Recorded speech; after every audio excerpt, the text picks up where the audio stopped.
It's an interesting night last night. Well, today's the 13th of July. It's 7:44 in the morning here in the not so holy land. And we're going to cover the attacks again on Iran last night. Why Trump is attacking rather voraciously against Iran, what his problems are with Congress, why he's isolating his attacks to the coastal regions, although he did hit Tehran last night, but not, super big, and where this is going. And Iran managed to hurt some U.S. soldiers on a base, I believe, Kuwait last night. So we're going to, continue what's going on, what to expect, and why Israel's not in the war. Will Israel be in the war? Things between Israel and Lebanon are still happening, but not as aggressively. But we're still doing things in Lebanon. Hamas is trying to play a game in Gaza by saying they're not going to run the government, which is a joke. They're not running the government, and then they're going to change their mind and say, oh, we're running the government now. They're not talking about disarming. That's not happening. Iran seems to have washed their hands of them. Iran's doing, does not talking about them. Possibly they don't like the fact that the Hamas didn't lay more lives down for the cause of Iran, and they're not effective, haven't been for what, a good year or more than a year. So I think the Iranians may have cut their money flow off, especially with all the sanctions that were hitting them. Maybe recently they sent them more money, but probably not. Um, Iran also was attacking in Iraq the Kurds again last night, which is interesting. So we got a bunch to talk about, and then we're going to do some translations in the New Testament, in the Hebrew New Testament, or maybe the Old Testament. We'll see. I'm open for suggestions about what verses you'd like to see with a good, clean, raw translation, either from Old Testament or New Testament. You can cast it into the chat or email me if you want, and I'm not guaranteeing you I'll do it. It has to clear the Lord, but it's good probability I'll do it. We'll see. Okay, I'm gonna go into the live stream and make sure everything's okay. Put my post up, which is a very brief process. Um, Looks like we got sound. Thank you, moderators.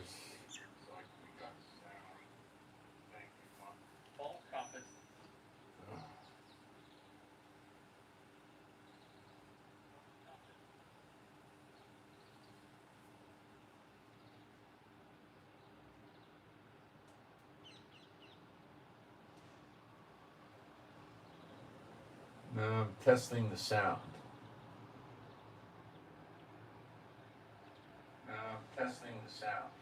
All right, sound is good. All right, let me get my post up. If I talk, I'll make typos, so let me just concentrate. It'll be a few seconds.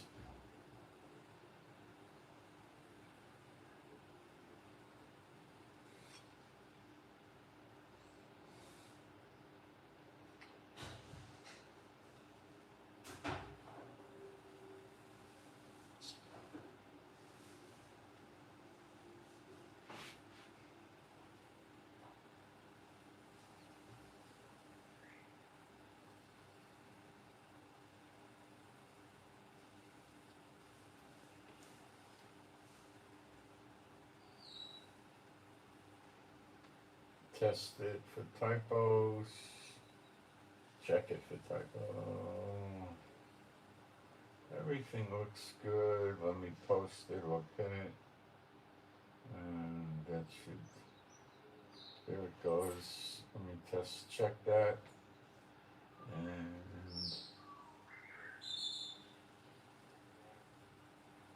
everything looks good. Okay, done with this. Um, you can put prayer requests up in the chat or email them to me. I check email during the broadcast. Okay. Um, Different than the other sites, we're a Bible believing site, so I'm going to do some praise during right now. Okay. There is no God like Jehovah. There is no God like Jehovah. There is no God like Jehovah. There is no God like Jehovah. There is no God like Jehovah. There is no God like Jehovah. There is no God like Jehovah. There is no Messiah like Yeshua. There is no Messiah like Yeshua. There is no Messiah like Yeshua. There is no Messiah like Yeshua. There is no Messiah like Yeshua. There is no Messiah like Yeshua. There is no Messiah like Yeshua. Quick prayer. My Heavenly Father, Jehovah, B'Shem Yeshua HaMashiach, I pray for a good live stream today, good teaching, people have good understanding, I could convey things well about the war and the other things in good Bible translations. And I submit this to you, my Heavenly Father, as a prayer, B'Shem Yeshua HaMashiach. Okay, so let's get into it. Lindsey Graham died of a heart attack suddenly. Lindsey Graham was a senator in the United States Senate, I think, for quite a while, and he was extremely pro-Israel figure, always coming out with commentaries that were, good about Israel and things like that. So if the Iranians were going to target somebody in the Senate, he would be a primary choice, and he got a heart attack suddenly and died. Now, when they say suddenly, it's not like, he had a heart attack, he went to the hospital in the last 6 months 4 times, and he had pacemakers and was on medicine. No, nothing like that. That doesn't mean it didn't happen. Okay? I mean, of natural causes. It could have happened, but the Iranians seem to have taken indirect credit for it, like they're thanking Allah or something like that. I think was more or less what they were doing. They didn't come out and say we killed Graham and that's just the first of many and we're going to kill more, but it was implied that they did it. So Trump or somebody's having the FBI investigate Graham's death. So what will they do? Well, the big test is going to be a tox screen of his blood to see what might have been in there. And they'll probably screen for 70 or 80 things. Okay? They'll be looking for narcotics because you could kill somebody with that. They'd be looking for other chemicals that would cause a heart attack, a sudden acute heart attack.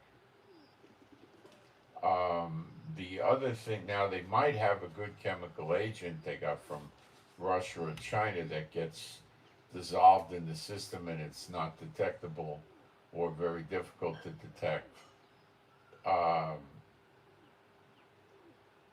And they might have used that. So in other words, what they would have had to do is jump them, for street talk, and inject them. Okay, but they would have had to do it. I don't know how they did it. I mean, usually the guy's not alone. A senator wouldn't be walking around in the streets by himself. They have security people. I don't know. I mean, it would seem to me at least one would be with him.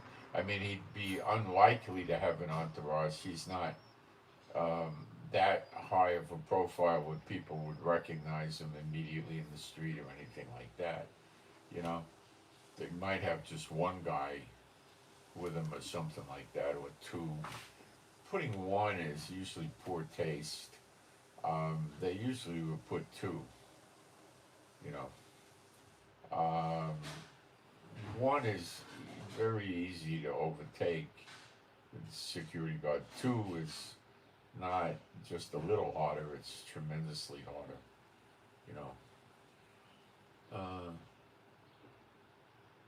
Once the security get their guns out and start shooting, well, the game changes. Now the assailants are on the run. I mean, unless it's in the desert or the middle of nowhere, you know, if it's in a city, and you know, now they're on the run because there's reports shots fired, people turn the phones on, you know, it gets problematic for them. Um, they could have poisoned him. They might have known a certain restaurant he goes to, and they could have poisoned him. They might have come over when they know he goes there. I don't know, guys. It sounds to me rather hard to do. That nobody would know about it. Okay.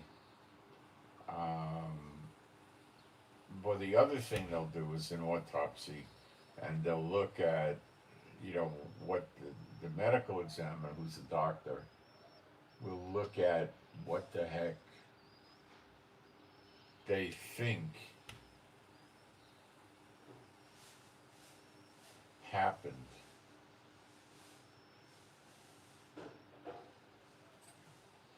To his heart. I mean, I don't know how good they could be at that. They might be able to come up and, well, this doesn't look like a natural heart attack for this, that, and the other reason, you know, and I don't know. And the FBI is going to investigate it, so let's assume they're going to be honest and direct with it, which they may not be. They will be with Trump, but they might not release what happened. If the way it would probably look is you're just not going to get a release on what the results of their investigation were. Now, their investigation is almost for sure going to start with an autopsy and a tox screen, okay? And if that proves to be normal, there's probably not going to be any further investigation, and the FBI will probably publicly release that there was no sign of foul play, okay? And we miss, you know, Lindsey Graham, and we're so sorry, you know, that sort of thing, right? If it does come up, you know, that there was a rat in the woodpile, well, then they're going to delay, not reveal what happened until Trump comes up with something. Now, if they got real proof that it was the case, Trump could release it and give it to Congress and then put it out publicly, and that might, you know, with a severe threat from the FBI, telling the members of Congress, that's the House and the Senate, that this could be the first of many attempts, and you know, we're going to increase security, do this, do that. You know, this could be the case. I don't know yet. I'm not so sure that they really know what the heck happened anyway. Yet, I don't think they know. If the Iranians weren't running around threatening like this, and Lindsey Graham wasn't the big high-profile pro-Israel senator, then probably wouldn't have investigated it. Oh, he had a heart attack, you know. But the Iranians are out for revenge, and they want everybody to know it. And they're trying to create a deterrent to stop the Americans and the Israelis from target assassinations on them, okay? So they're returning the targeted assassinations to the Americans. All right. Oil prices rose, but nothing to be concerned with this morning. And, you know, we're on Monday already, so that's significant. It's a trading day. We're at 74 on the what you'd call the American WTI, and the Brent, what you call the European 79. Now there's changed with it too. I'm just giving you the rough figures. So that's pretty interesting and significant. They're keeping the gold down between 40 and 4,500. They're trying to keep it as close as they can to 4,000. I believe there's some effort now to suppress gold prices, because if the gold prices rise, and the silver too, it's going to create panic, and it's going to drive the oil prices up too, as well. So that's why I believe they're suppressing, because it's, one explanation that's still a good explanation is people aren't looking right now to gold and silver to give them a significant gain like oil would. Oil can go up 30, 50% easily. They're not seeing, for gold to go up, 50%, it would be at $6,000. They're not looking for that. Okay, for gold to go up 25%, it'd be $5,000. And that's happened already, but they're not too high on that, right? They're more interested in the oil doubling. Okay, and they could double their money, and that's what they're looking for. But on top of that, silver's down at 58, by the way. So they're trying to keep the prices of the metals suppressed, and they're trying to keep the prices of the oil suppressed. So when you're dealing with paper oil, where people are just investing in futures, the amount of these contracts that will ever get redeemed is very small. It's a very, very small amount. So they could easily, intelligence people working, can move in and keep the prices suppressed, okay? But there's a limit to that. We've seen them do this before, and it's a matter of time. Okay. The reason that it's not soaring is, and I'll tell you, it's Trump is doing these attacks not 24/7 like a real war. But it is a real war. But it's not a real war because he's doing it only at night. Go figure that out. So the people are thinking this is just a temporary thing. They just don't understand. The whole Iranian peace talks was just a scam to buy more time. And, Netanyahu knew that, and Trump should have knew that. But he played dumb. He put himself in the dumbbell bag. Well, if he wants to wear the dunce cap, let him wear it,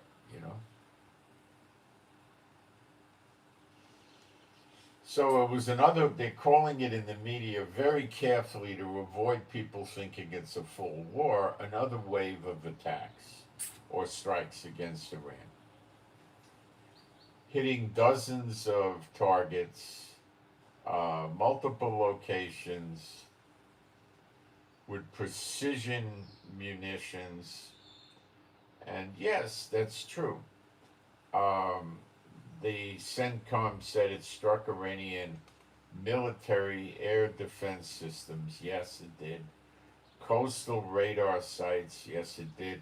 But how much coastal radar could those crackpot Iranians have? Missile and drone capabilities, whatever that means. And small boats, those are go-fast boats, using fighter aircraft, naval vessels of the one-way attack aerial drones, and one-way attack sea drones. They used quite a plethora of weapons, and one-way drones means they're kamikazes. They take off, but they're not designed to come home. They're suicide devices, and they aim them at the target, and they just keep regrouping or redirecting it till they get a hit on the target, and that's what That's what they do. I have to check this real quick. I'm sorry. Um,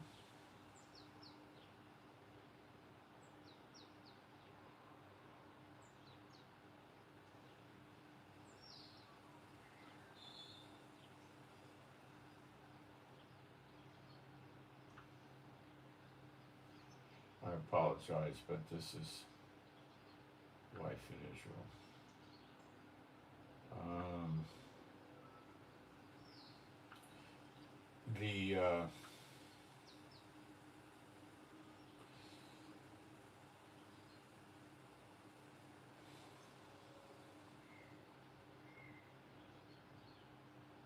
the this idea of attacking the coastal areas is Trump's playing a game that he thinks he can play with Iran, and he's quite wrong. This game doesn't play with Iran, but he's attempting to play this game. And the game is, we're just going to reopen up the Straits of Hormuz and the Persian Gulf, and that's all we're going to do.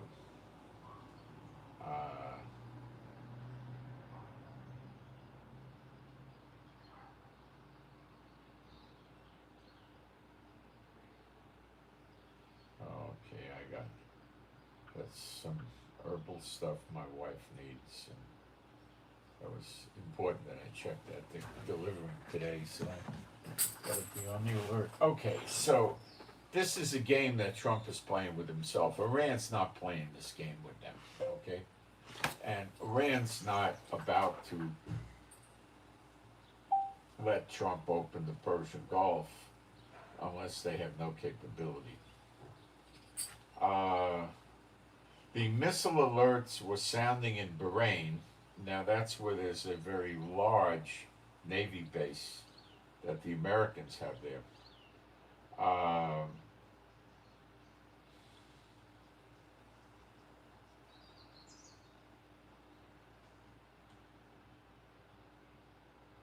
That was Iran retaliating for the latest round of American airstrikes.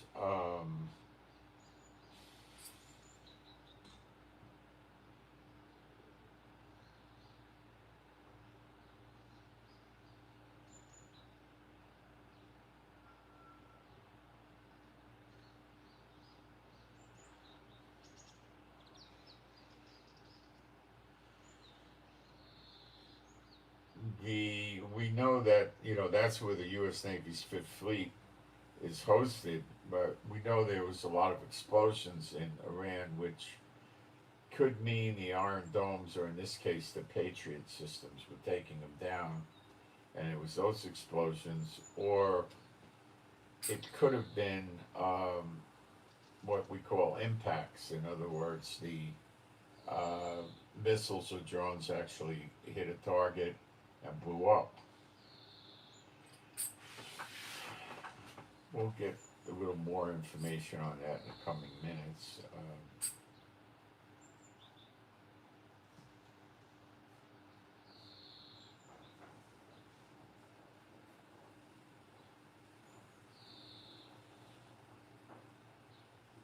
They were not hitting just Bahrain, they hit other states on the Gulf. They're leaving Saudi Arabia alone right now. We'll talk about that too in a minute or two.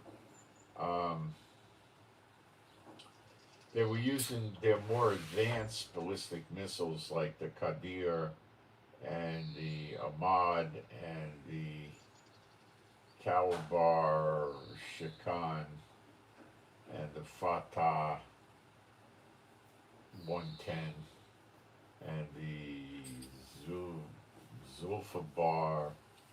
They're better weapons, is what we're trying to say here. That means they're getting very serious about hitting these countries. But you have to understand that they're hitting the American bases in these countries. They're not hitting apartments or offices or industry. They're hitting the American bases. Iran is trying to get the Iranian bases to be not usable, and they're doing a good job of it, believe me. Qatar's Ministry of Transportation statement. We request that owners and operators of marine vessels temporarily cease their maritime activities until further notice. And that was pretty much for the whole Persian Gulf. Um, the Persian Gulf is closed, okay?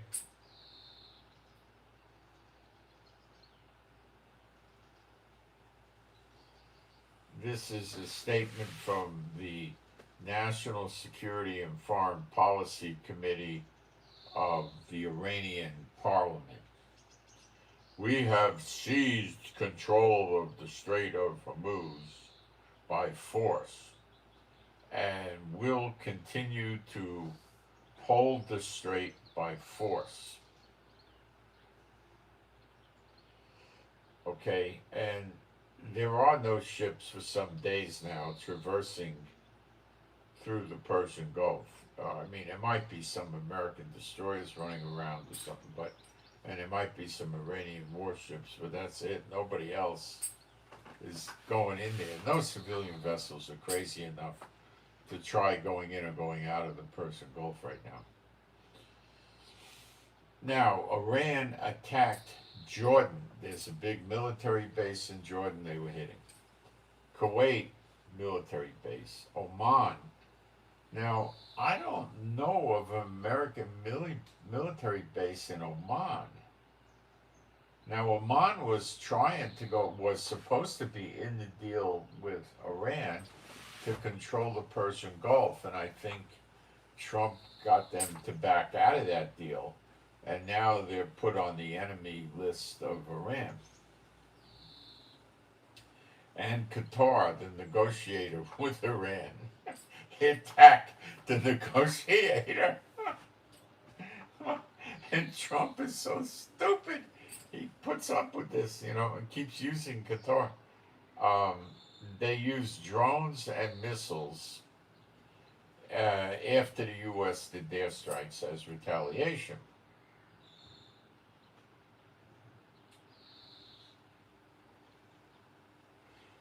Three people, including a child, were struck by falling debris. That's the shrapnel from the anti-missile missiles. In Kuwait, Qatar condemns the dangerous escalation after being hit for the first time since April. And they're talking about an Iranian soldier was killed in the U.S. attacks. Qatar is a dirty dog rat country. I don't care what happens there. Nor Kuwait, nor Bahrain, nor any of them. They're lousy people. I don't worry. They're dictators. Sharia law dictators.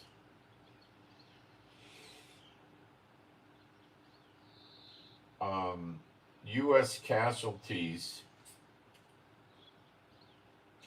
are being reported following an Iranian missile strike on a base in Kuwait and the resumption of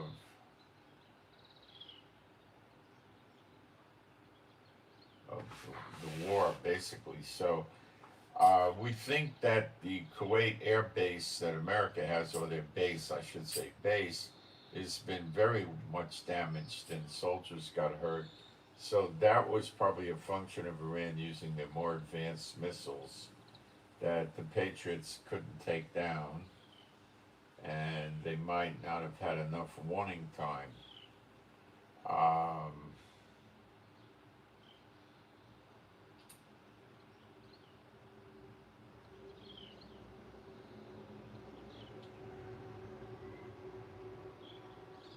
Is that going to stop Trump or change anything?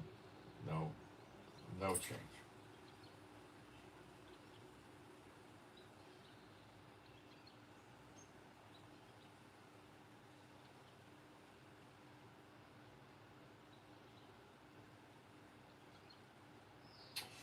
An Iranian source claims that the movements detected were those of American ground-to-ground missile systems, and these were the targets of the attack. That's an Iranian claim. Do I think it's true? 50-50. It might be partially true.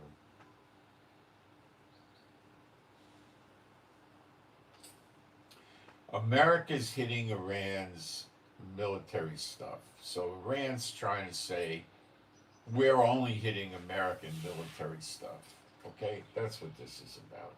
True or not is probably not very important to the Iranians.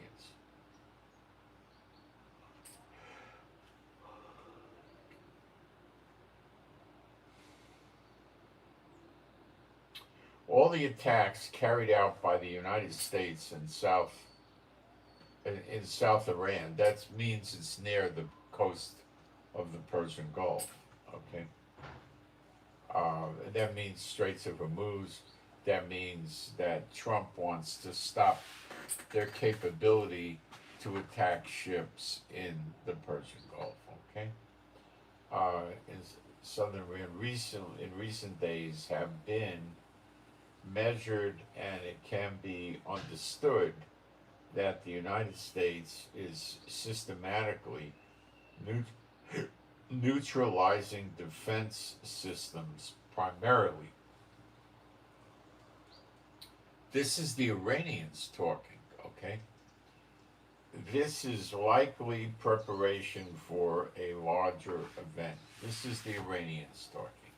So the Iranians are extremely aware that what's going on is CENTCOM is stripping their capability to do much of anything in or on the Persian Gulf, the water.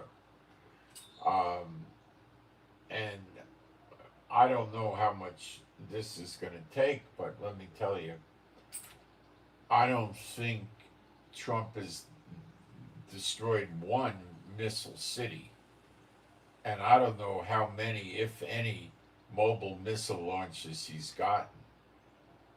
And I tell you again, until the attack capability of the Iranians is no more, they will not stop. In other words, there's 40 or 50 missile cities, and let's say there were 47, just to pick a number, and you destroyed 43, they'd keep going. If you destroyed 46 out of the 47, there'd be a high probability they'd stop. Maybe even if you got 45 out of the 47. But those are the kind of numbers you need to hit to get them to stop. Okay? And then they'll switch to submission and negotiated settlement of the war. If Trump is stupid enough to buy into that, okay? Trump is never going to get their oil because they'll blow their own oil up before they let Trump get it. That's my opinion.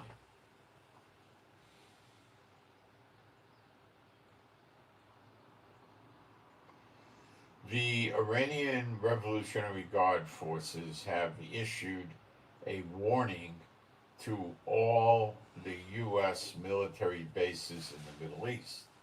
So that would include Israel and Saudi Arabia. Now, we're going to deal about the Saudi Arabia thing, because they haven't been hitting Saudi Arabia. They've been hitting the Gulf states, not Saudi Arabia, so we need to deal with that. Okay. There was a wave again of Iranian attack, well, a wave, let's just say a wave, of Iranian attacks in northern Iraq. It's been some days since they did this previously, targeting a meeting of senior Kurdish officials. So they were attempting a targeted assassination, you could say, of the Kurds in Iraq. Where they're in Iraq, they're in Syria, you know. and they have been attacking Iran. They have entered into Iran and engaged the IRGC and hurt IRGC. So they're a threat to Iran.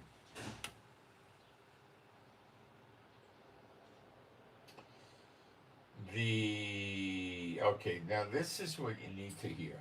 Okay, this is coming from the commander of the naval forces of the IRGC. Well, they don't really have much of a navy, but they got a navy commander. Very good.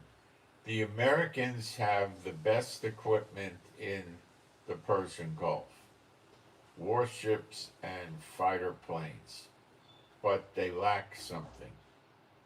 They lack faith. See, they're so deluded that the people will throw their lives away thinking they're going up to heaven and getting their virgins. They're lunatics, you know. It's a delusion.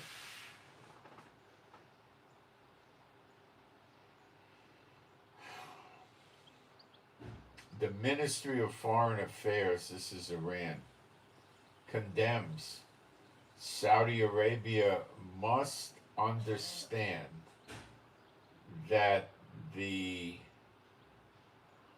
era of the blockade on Yemen is over. Any escalation of an attempt to disrupt Sana'a, that's the capital of Yemen, Sana'a's airport operations will have consequences, and it will not be able to hide behind tactics. I don't know what that means. Any escalation will be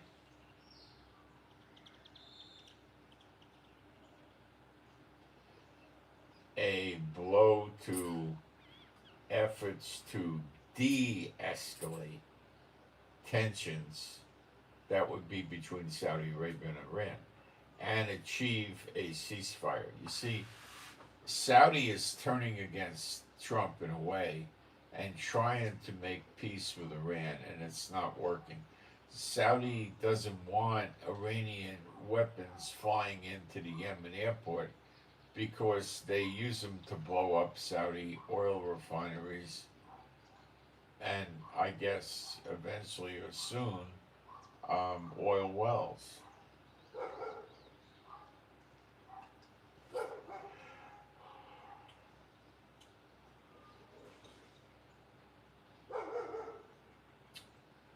Maybe this, okay, so that's probably why they haven't been getting attacked, but Kuwait, Bahrain, Qatar, UAE, and Oman have. They're lighter on the UAE attacks because they were very concentrating on the UAE a few weeks ago, and I think they created significant damage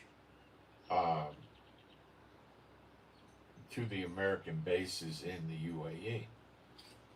So they're working on the other bases. They're trying to drive Trump and the United States out of the Middle East. Okay? And, you know, it's common knowledge it'll be doom and gloom for the U.S. dollar if they try that. Plus oil prices, you know. The Iranians will, if they could control, if America pulls out, they could control the oil in the Middle East. So they run the oil up to $200, right? And then they sell it to the Muslim states that are loyal to them for $80. And then they try to break the economies of countries that are not Muslim majority faithful to Iran.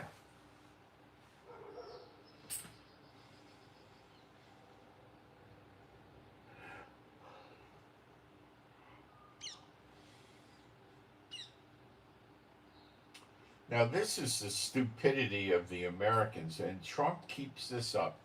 Trump keeps using lies to control in his mind the situation. And if he can't come up with better plans than blatant lies, America's in a great deal of trouble. Because that's what you get from a 12-year-old kid, a bad kid. This is coming out of CENTCOM, I think, a day and a half ago, something like that. The Strait of Hormuz is open to all vessels seeking to legally transit the international waterway. That's a lie. U.S. forces are deployed in the area, true, and are preparing to ensure that freedom of navigation is maintained despite the aggression, harassment, threats, and arbitrary declarations by Iran. Iran does not control the strait, period. Maritime traffic continues as usual. That is so far from the truth. That could have been as little as 24 hours ago. This is just, such lies.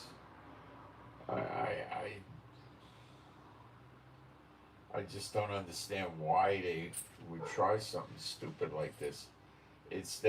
Trump doesn't know what else to do. He just is a profound liar, and that's how he gets through life, as a liar. That's the only explanation there is. They're saying Iran has basically opened a 1,800-mile front across the Gulf in a bid to stretch the U.S.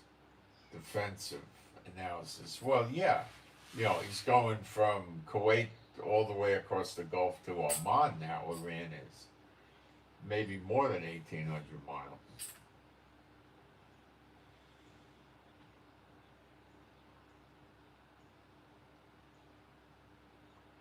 So the Iranian goal is to spread the conflict as wide as it possibly can.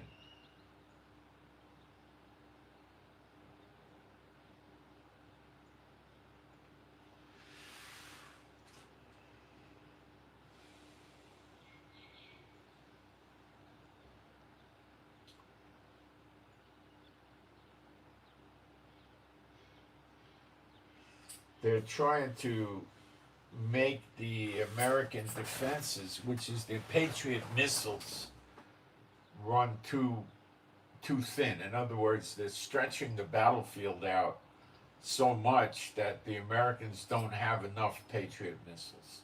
Okay?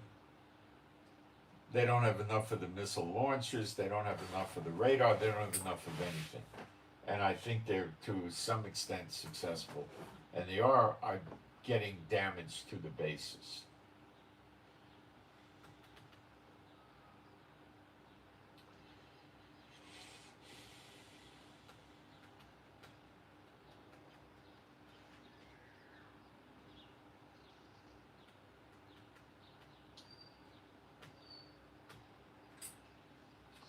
Okay, so this is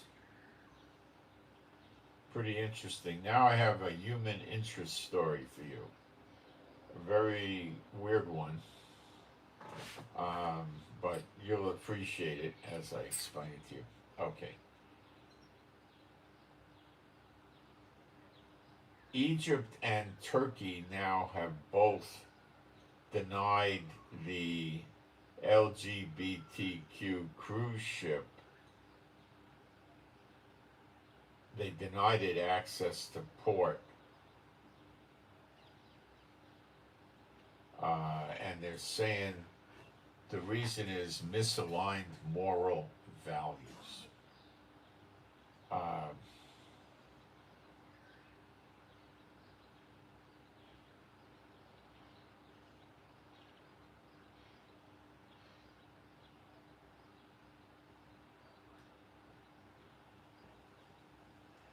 the CEO of Atlantis Events that were chartering the cruise are saying it's pretty stunning, to be honest. I mean, and the reason behind it is that it's a gay group.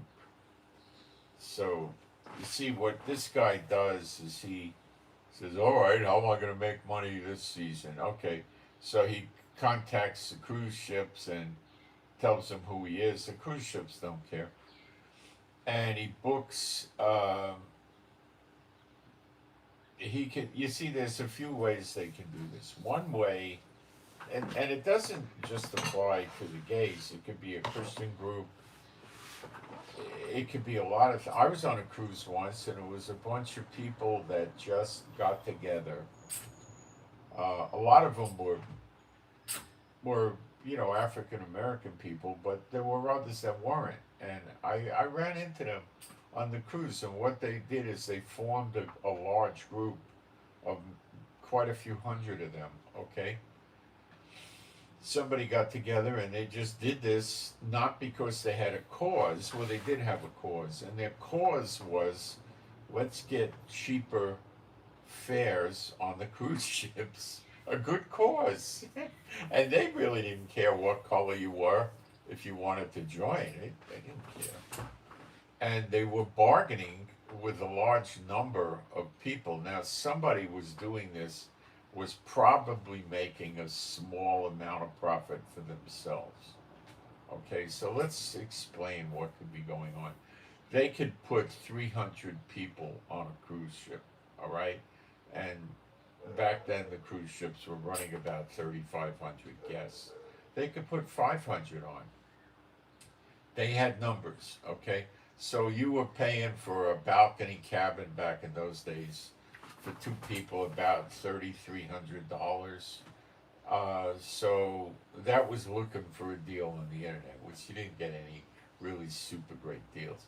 So they were probably getting, I would say, $600 a cabin off. So they were maybe even 800. If they had 500, they were probably getting about 800 off. So they would have been at 2,500. So the operation that's doing this clicks $50 a head or 100 a cabin for themselves, right? So they're making a buck, all right? And the people that are in this club are saving a lot of money on a group. Now, I'm guessing that the discounts could have been $1,200 because they did this. They would book this months in advance. They might have got it down even to $2,000. Okay, I never asked them about it, but if you're going to book these 6 months out, which they were doing, you were probably going to get it down around $2,000. I'll bet. So they did not have control of the whole ship. They were not that big. Okay, they couldn't do it. So they just booked a bunch of cabins. Now on the same cruise, you could have a conference of shoe manufacturers, or you could have a company that makes airplane parts that takes 80 or 90 of their people on a reward cruise for such a good year of work or something, right? So this stuff could happen on the cruise ship. They also have single sites that they get members. They're all different kinds of singles. We're single people that love kangaroos. We're single people that don't eat meat. We're single people that ride bicycles. Who knows, right? Christian single people, Catholic single, anything, right? So they somebody puts them together and they book a block of cabins. And then what? They all eat together with the single groups, but they run a rotation so you meet all the other singles. So every meal or every day you sit at a different table or something, right? And then they have meetings and they have events on the boat and they go on land tours together and stuff like this, right? I don't know much more about that other than what I read, and I think they usually do pretty good with that. They don't do great. Now, does it work for the singles? Do they meet people? No. I heard that's really doesn't work out. Okay. First of all, you by definition are going to get large geographical differences, and right away you're going to drop out about 80% of the people. All right. So it's somebody just wants to make money and it works. Okay. Uh, so this is not a new trend. Now, if you have enough people, okay, you could book the whole cruise boat. Then you probably get an amazingly low price. Okay, I would say half. So if you're selling for 33, you're probably paying about 16.50 for the cruise. That means two people are going for a week, and they're paying $800 a head, and that's their entertainment, the whole cruise, all the food. You're gonna. I mean, if you're, it's pretty cheap. It could be even lower. I don't know how big the discounts get, but I would say when you start booking 100 cabins, you're gonna get a pretty darn good price. If you get to 300 cabins, it's going to be really low. And if you're going to book, the whole boat, like, 12, 1,500 cabins, they're going to give it to you at a really good price. I mean, they want to book the cruise in advance. They want it all sold out. And if you're going to cooperate with them and sell out the whole boat, no, they're going to give you a good deal, you know. And usually these groups also book a hotel the day before the cruise, because it's a stupid idea to fly in and hope your flights connect in time. If you book your flight with the airlines and the cruise is going to leave on Sunday at 5 in the afternoon, which is about normal,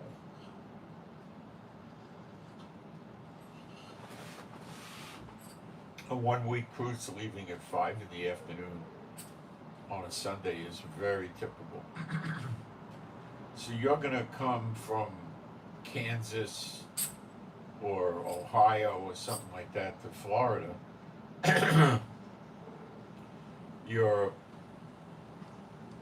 very likely going to have a connecting flight. Maybe not. If you're in Kansas City, you might find a flight directly to Orlando, where you're going, with Miami.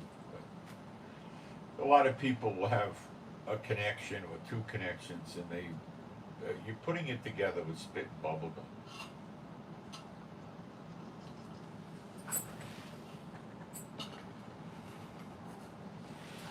You're hoping it's going to get there in time. Now, if you book through the airlines, they might hold the ship an hour for you to get there. That'd be about it, okay?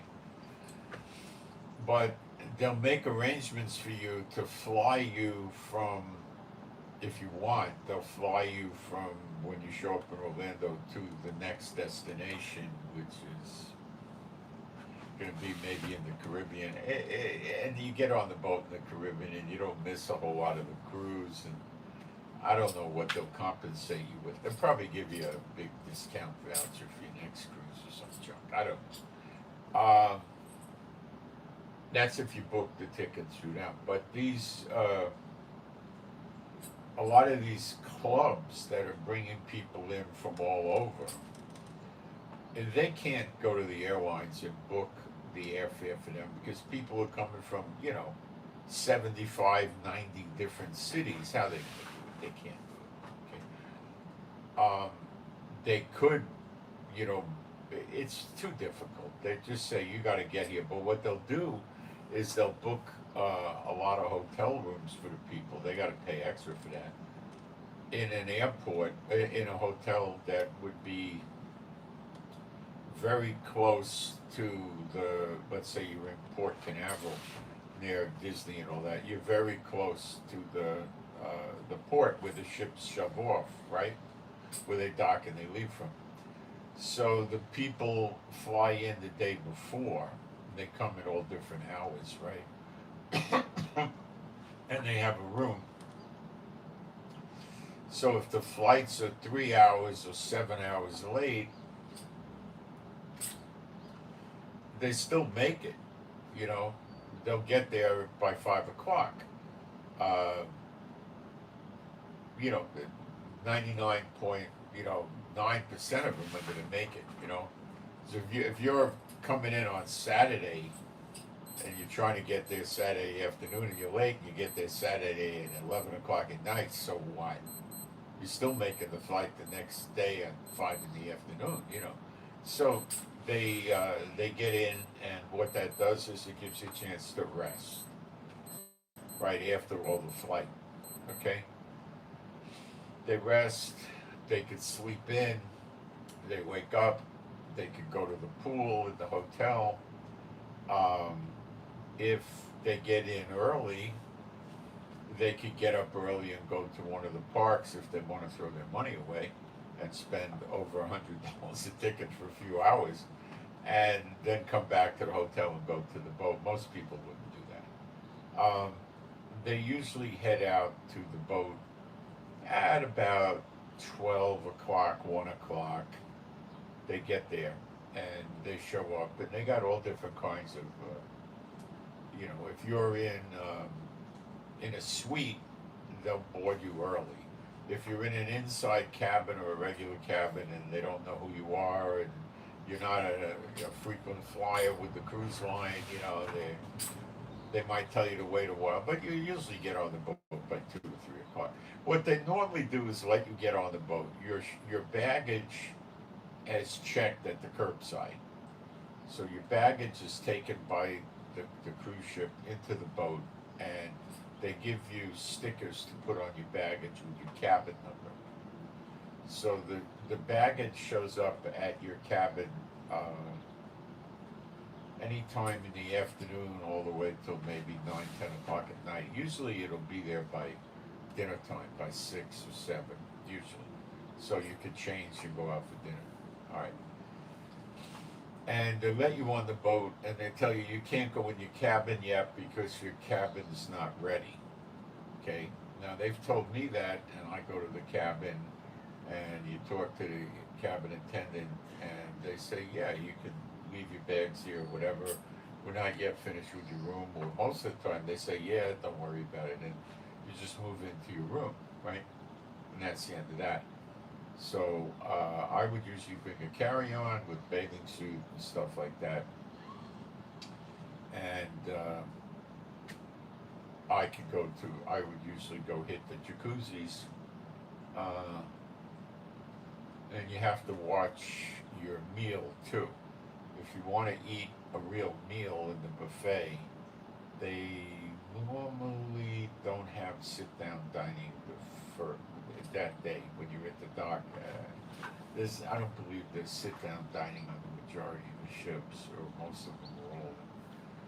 But you can get the buffet, which is usually a darn good meal.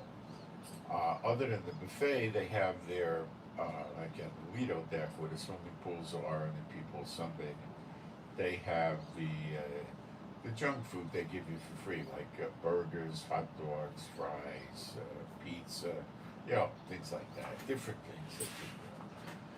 So you could always eat something, right? And you could do the jacuzzi, and then eventually, as the boat's getting ready to leave, like maybe at 4:30 or 4 o'clock, I used to have to go report for the life preserver drill at a certain location. That was your embarkation point if the ship was sinking where you're supposed to go. The cabins have life preservers, sophisticated ones. Now I think they do it on the TV screen, and they can tell who watched it on the TV, or I don't know if you still have to go there. I think they've cleaned it up some. I think you still have to show up though. They used to take names to make sure you showed up, because in the early days of cruising, I wouldn't bother going. They'd just walk around the deck, and they never knew who went or who didn't win. Then it got to the point where you had to stay in your cabin, which was good. You could do things in your cabin on your internet.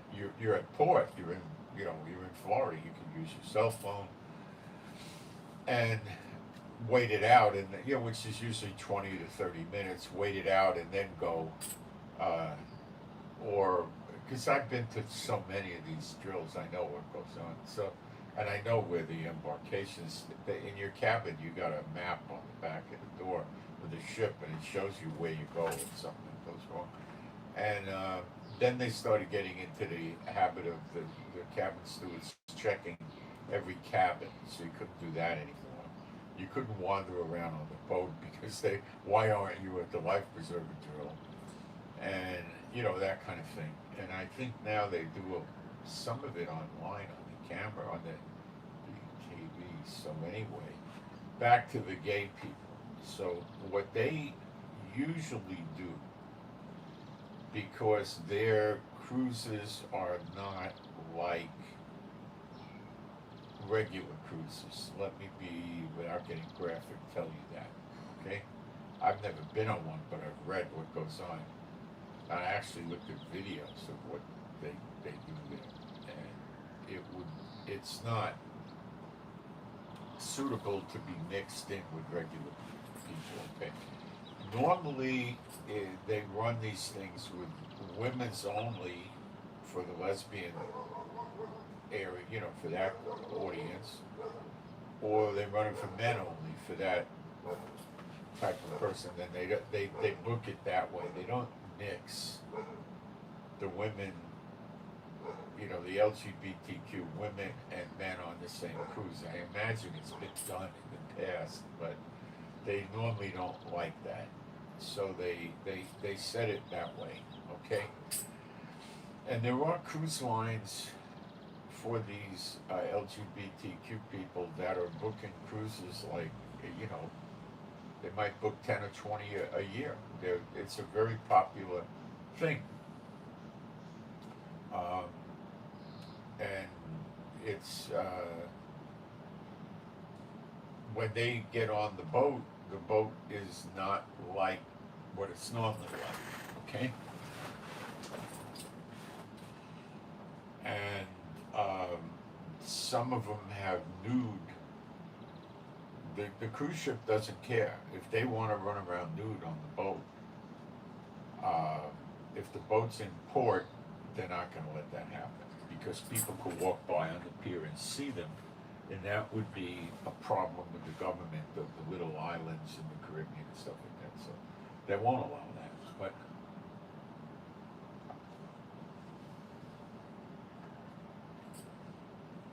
when they're at sea, there's no supervision. There's nobody that's going to be offended. They don't care if the crew is not happy with that kind of behavior. Most of the crew, if they don't want to be on the boat like that, well, then the cruise company has got a grudge with them,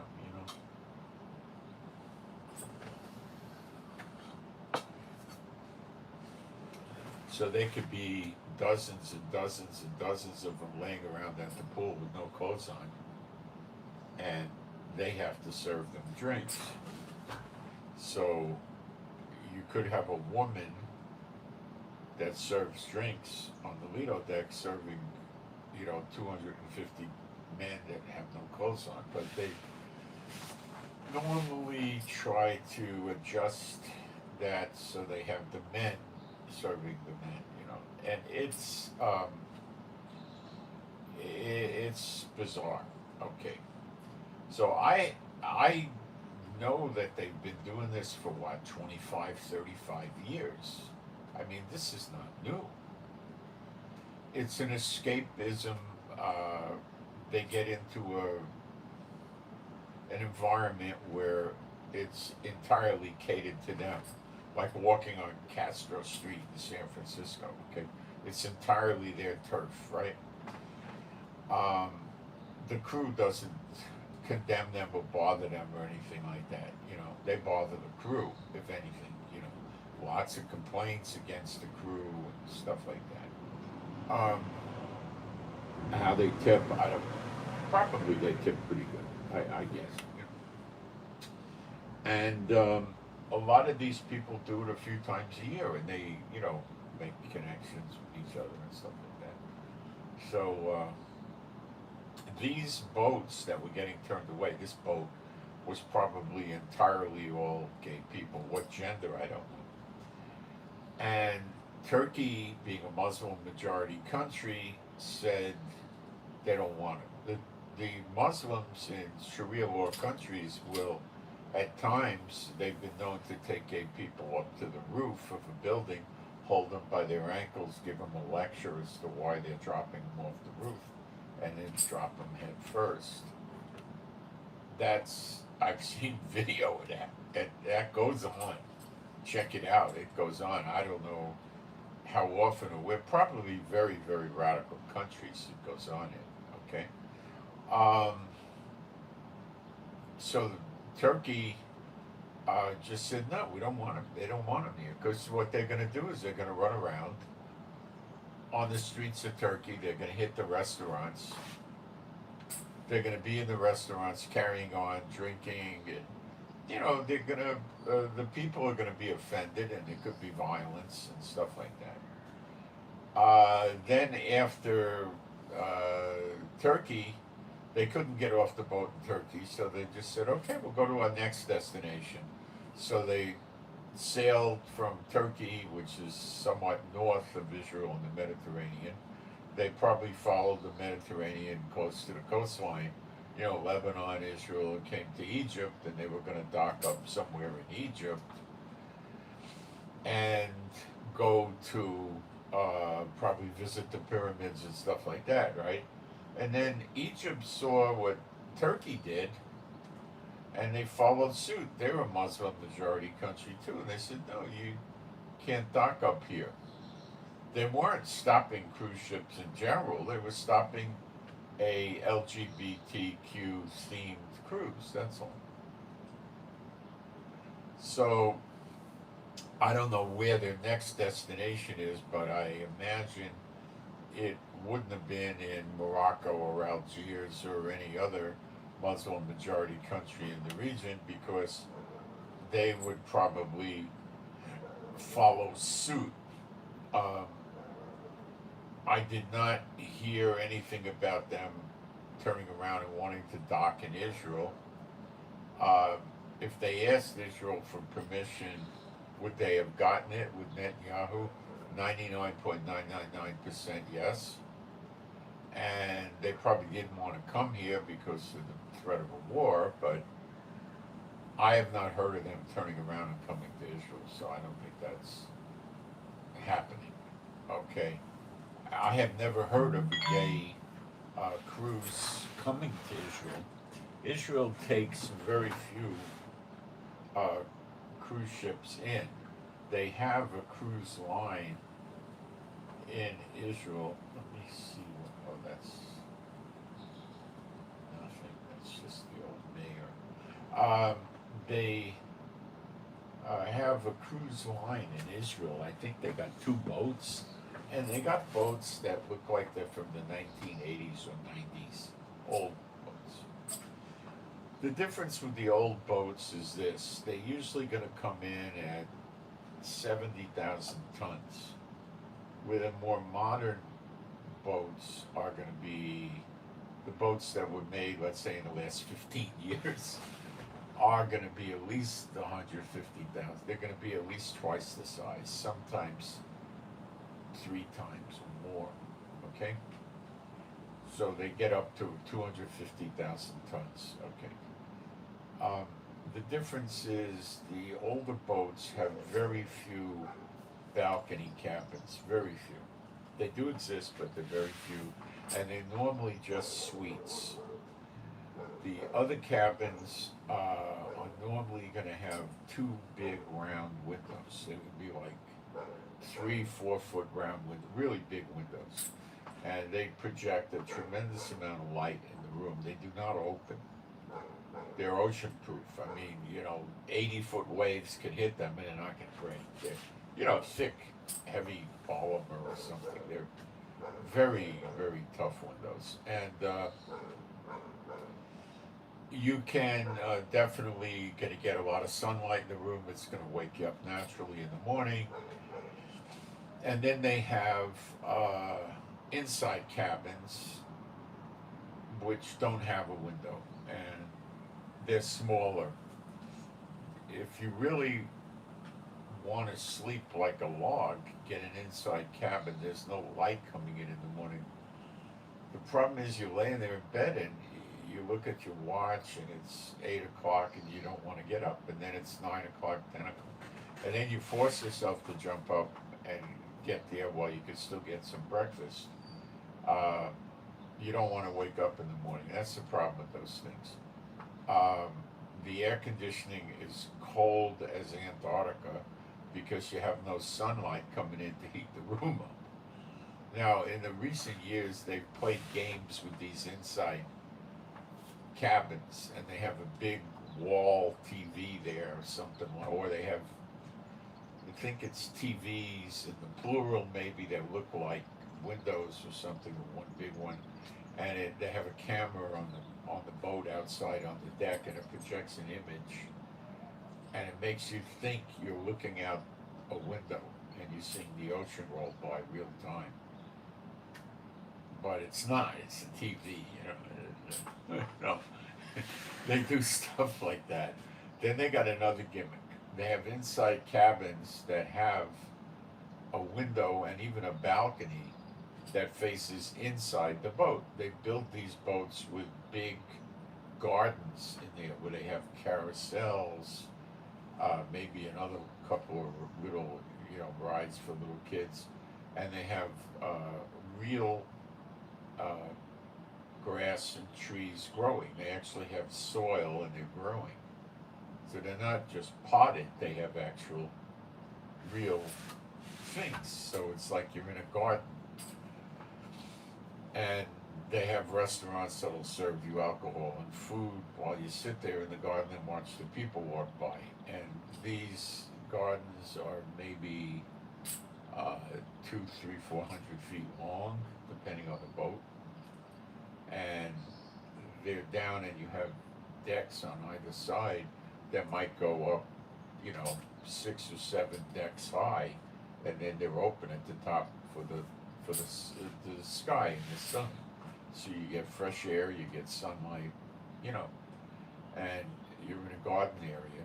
So they have a lot of cabins that face that, and they call that an outside cabin. Well, you don't see the ocean, you're not getting the ocean air in the same way you would on the ocean side, but people do it. I hear it stinks. You get a lot of noise from the people down there, and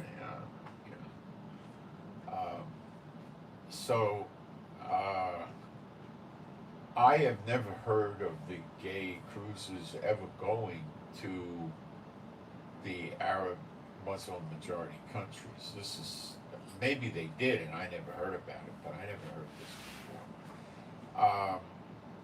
before. So the Israel cruise ships are, I believe they got a 3-day and a 4-day cruise. Maybe they run a 1-week cruise. I don't know. They're not great ships. What the difference is the cabins, when you get to the top of the deck, where the pool is, and they have maybe 6 layers of floors, 6 or 7, and then you're at the very top of the boat where they might have the pool up there.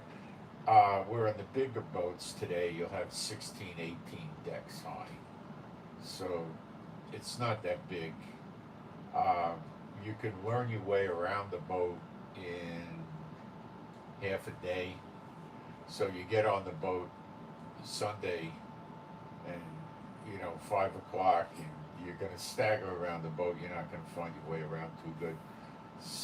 Monday morning you walk around the boat and you learn where everything you want to see is, and you're okay. Now you know where everything is. When you go on these big boats, for me it would take, the boat shoves off Sunday night, it would take me till Tuesday or Wednesday to really know my way around the boat. And on wife would figure things out usually by Monday afternoon. For me, it took another day, and then I would know how to get around the boat because they're that big. Now, the biggest boats I was on when I was cruising was about 150,000 tons, and that's big, believe me. Even 100,000 ton boat is pretty big. When you get into the 250,000 ton boats, I would say you're probably not going to know your way around the boat until Wednesday, and you're getting off on Sunday morning. Unless you take the map with you and you go around and you spend several hours. By that I mean 4 hours learning and tracking everything. But whenever you go to an elevator or a staircase, they have maps of the boat, every deck and everything laid out. You can look at it and you can figure out what's going on to some extent.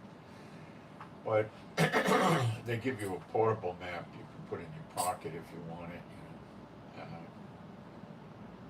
But you're going to have a lot of problems. Like on these great big boats, they're going to have 16 eating venues. When you go with the little boats like Israel's using, they're going to have the buffet. They'll have a main dining room, and they'll have maybe 2 or 3 places to get other kind of food, like pizza, burgers, hot dogs, junk food. And they might have one pay extra restaurant or something. Some of these other places have 5, 6 pay extra restaurants.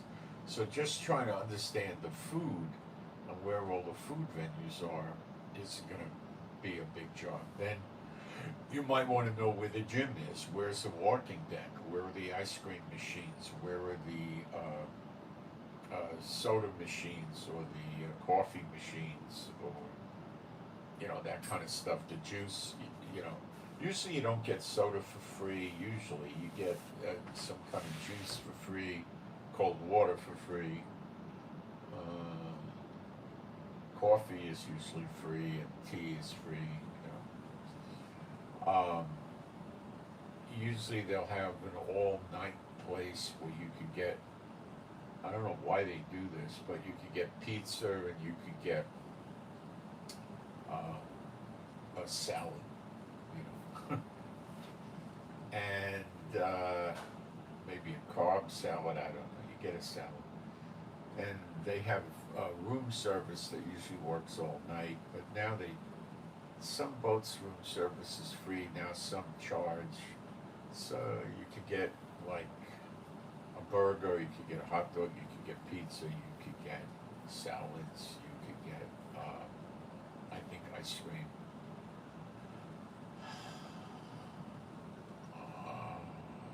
You're not going to get fried chicken, you're not going to get a steak. I don't know, a few other things. They have plates with pieces of cheese and grapes and things like that. And now they make you buy that, and if it's free, sometimes they'll hit you with a service charge, which might be $2 or $5, or I don't know, stuff like that. You could always walk into the buffet, take a plate, load it up, get silverware, and bring it to your room. They don't care. They don't care. If you start throwing the plates overboard, they don't care. You don't ever want to do that. But you could put the plate outside your room, outside the door when you're done, and then somebody will come along and pick it up. You don't have to worry.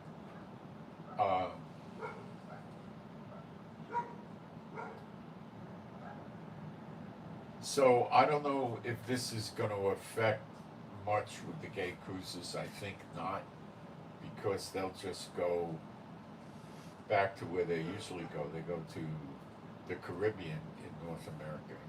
Mexico, they're fine in Mexico. And I don't know where they go in Europe, but they probably don't have any problems in Europe.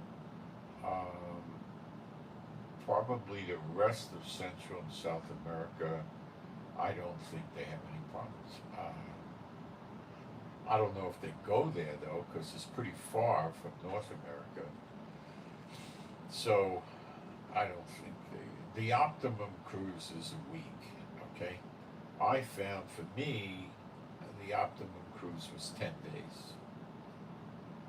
Because at the week mark, when you're getting to the end of the cruise, you're just in this, like, when you're down to Thursday and Friday, you're in the swing of things. You got your rhythm with the cruise is working, and there's so many different things to explore and do on the boat. Plus the stops at different ports that you're having a good time. And then when you got to leave Sunday morning, it's like, oh, Saturday is not a great day. Usually you're not at a port. Usually you're just at sea, and you know you got to pack Saturday night and put your bags outside so they pick it up, and then Sunday morning you can have breakfast, and you got to get off the boat. You got to get off the boat rather early. So that's not, so if you're going, and you're coming back, let's say you have your full Sunday, then you got Monday, Tuesday, and you come back on Wednesday morning, you got a much longer run on the boat, and the tail end of the cruise, the last 5 days or so, you're very adapted and in the swing of the boat. And then you're ready to get off. When you get off in a week, it's like,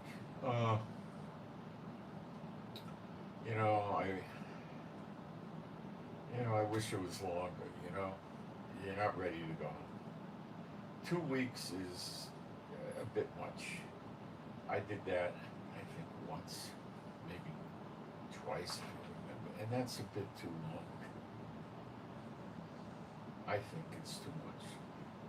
3-day cruises are not like real cruises. They're like, you can bring just carry-on, so you don't have to worry about luggage and stuff. So when you want to get off the boat, you don't have to wait till they call your deck number or something like that. You just get up in the morning whenever you want, have breakfast, and then wheel your carry-on. Maybe you have a backpack and a carry-on, and you just walk off the boat. You go to customs and you're out. That you can do that if you can, pack light, and you save yourself getting off the boat. Getting off the boat's a drag. Unless you're on a 6-star. If you're on a 6-star, what they do is when you're going about 3 days before you're getting on the boat, you pack your bags and you call FedEx or UPS or whoever they're using, and you give them your baggage, your suitcases. They take it. It's got to be under a certain weight, probably under 40 pounds or something. But you can have as many suitcases as you want, and you give it to them, and they take it and it has your cabin number and stuff on it, and they take it to the cruise ship for you. Okay? So when you get on the cruise ship, your bags will either be in your room or outside the door pretty quick, maybe before you get there or right after you get there. And they can't put them on the boat till the boat docks and the people on the boat get off, and then they can bring them in. Okay, so you don't have to worry about your bags and stuff. So when you get to port, you just take your time and walk off the boat. You got your carry-on. You walk off the boat, and then they have a bus that takes you to the airport. Where the cheaper cruises, you get off, you're at the terminal, and whatever you're going to do yourself. Okay, so they do have, you can arrange, depending on your travel agent, there could be buses shuttling you, So the 3-day cruises and the 4-day cruises are something different. They're very short, and they're not much of a vacation. They're just a distraction, Like, you could go to Disney World, and you could stay at Disney for a couple of days, right? Go to Universal Studios, whatever. Then get on a cruise for 3 or 4 days, right? Take a bus from Disney to the Disney port, get on your boat, go for 3 or 4 days, come back, get on the bus, go back to Disney, stay a day or two, and then go home. So you break things up, so when you get off the boat, You don't have to go into a big hassle or going to airports or getting in the car and driving for many hours or anything. You just go back.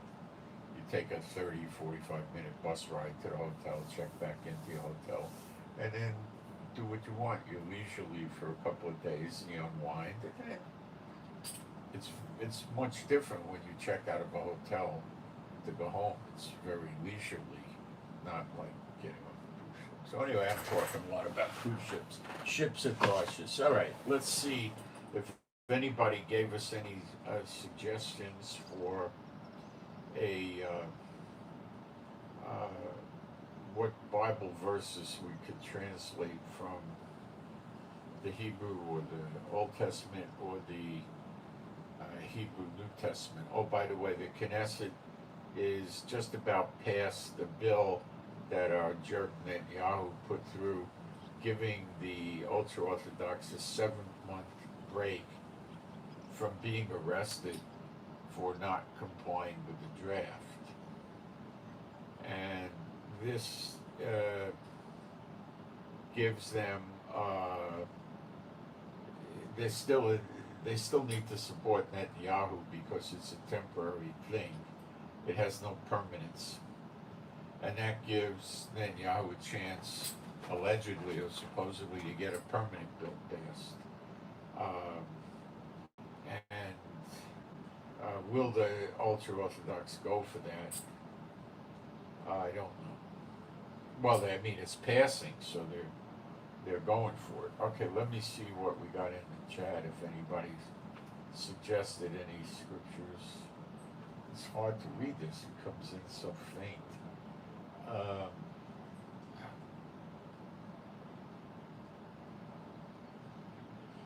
Let's see.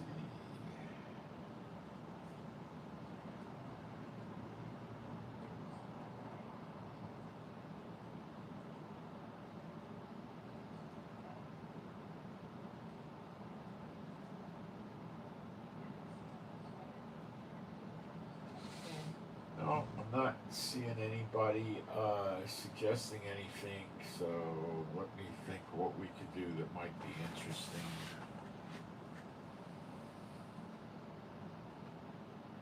Let's do Matthew 24, all right? We may have done that a long time ago, but we'll do it again. It's always a good one. I'll set it up. This doesn't take long to set it up, believe me. It's very fast.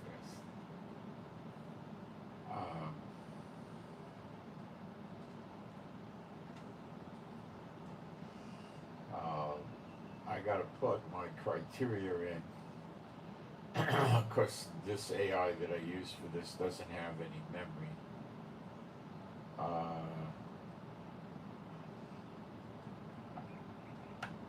You know, China's banging out robots like crazy that have AI.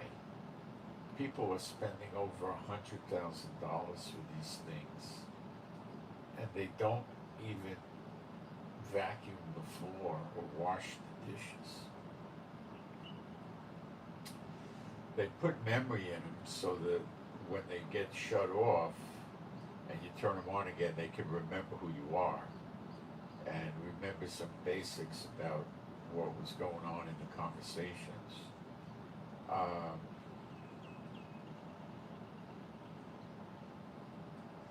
But now they're doing things with these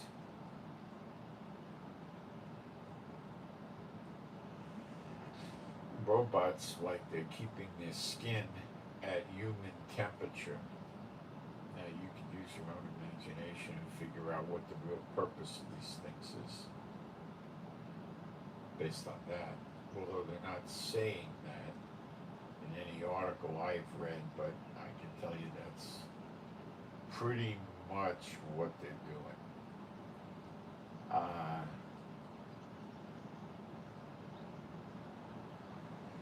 They make them look like attractive women, they give them wigs.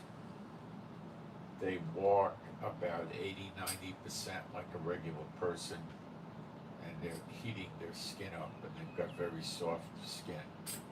I haven't seen a male version, I'm just seeing female versions of this. and they don't do anything. I mean, they can't vacuum the floor, they will wash the floor, they don't do the dishes, they don't cook. Why would somebody spend over $100,000 for these advanced versions? You could get a cheapy version for maybe 16,000, I think. But you know, I it's pretty sad what they're doing.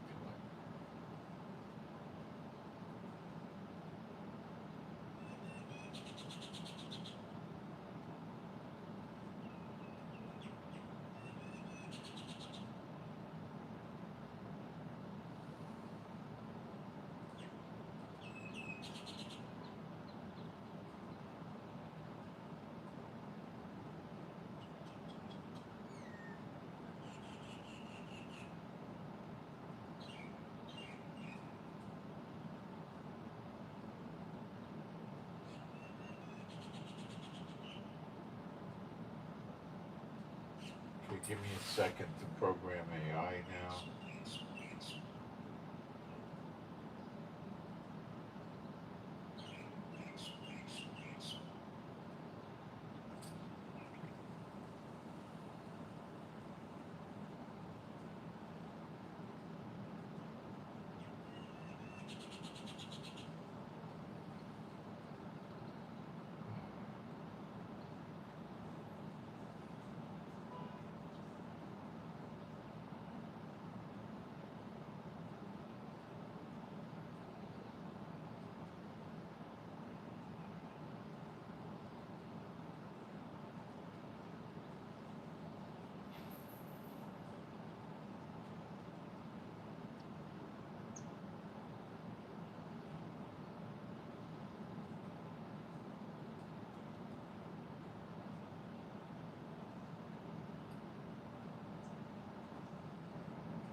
I'm programming it. It'll be a few seconds.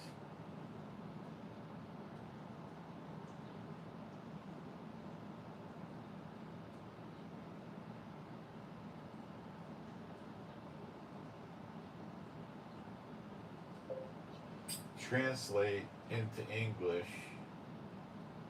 using the criteria for the raw translation from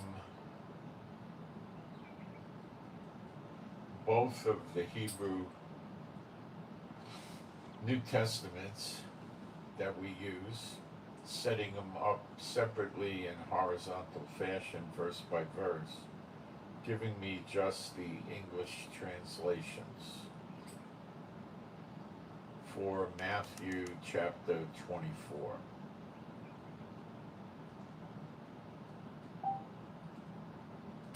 Should be a few seconds.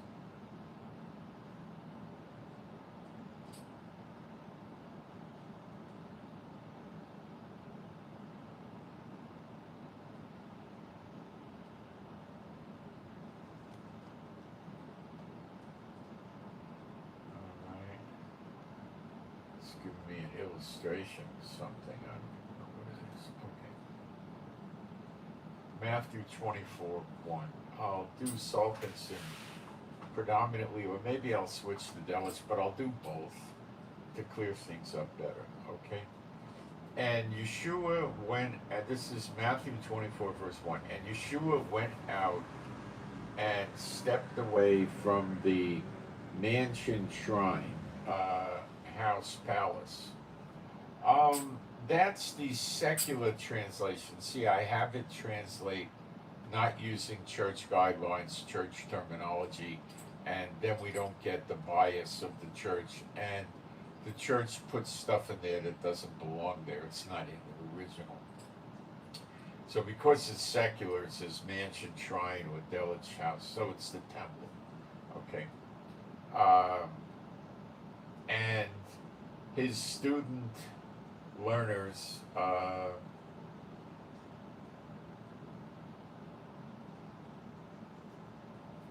which we would say disciples, I guess, uh, approached uh, approached near to cause him to look closely at the structural buildings of the mansion shrine, the temple.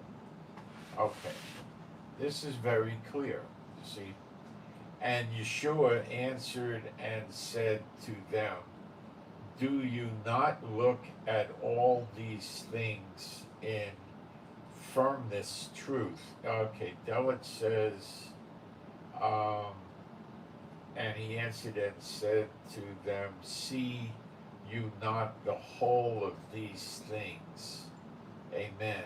I say to you, a stone will not be left here standing on top of its fellow stone that will not be completely wrecked. Okay, that's not exactly your English translations, and it shouldn't be, because this is a raw translation without bias. In the Salkinsons, Yeshua says, in firmness, truth, I say to you, there shall not be left here one single stone upon another stone that shall not be torn down to the flat dirt. See, they're both very good. Okay, now the Romans burned the temple, and the gold was there. The gold melted. They had gold on the outside and stuff. It melted and got in between the cracks of the rocks and stuff. So they disassembled, pulled down all the rocks, and they scraped the gold off, and they got the gold. That's how it happened. Okay, I'm going to take a fast break, by the way. I'll be right back. So that was an interesting way of translating it. I'll be right back.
Okay.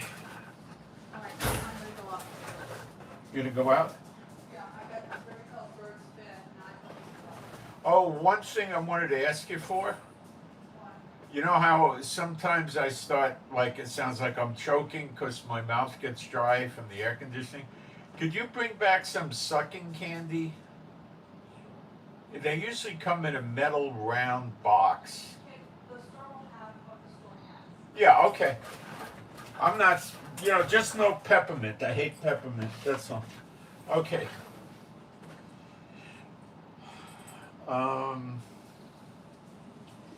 All right, now we're in verse 3. And while he was sitting on the Mount of Olives, that's about 1/3 of a mile east of from where the temple is, so it's not very far.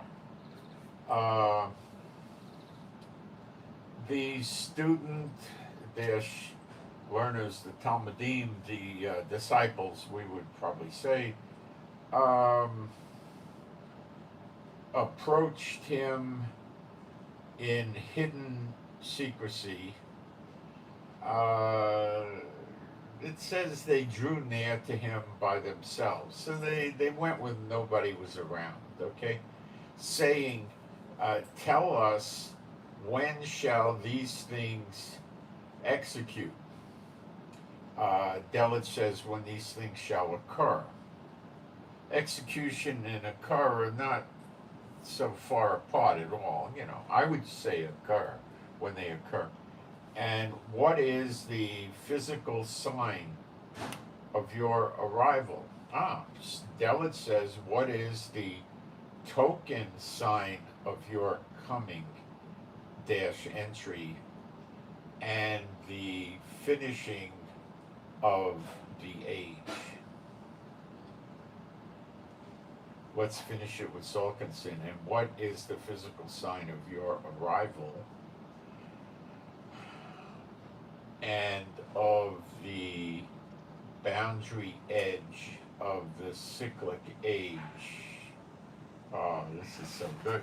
See, he's saying the end of the age. What ends the age? Everlasting life. There's scriptures that says the age to come with everlasting life. When does the everlasting life come? In Zechariah 12, verse 10, when he appears in the clouds. Revelation 1, Matthew 24:30. You know these scriptures, right?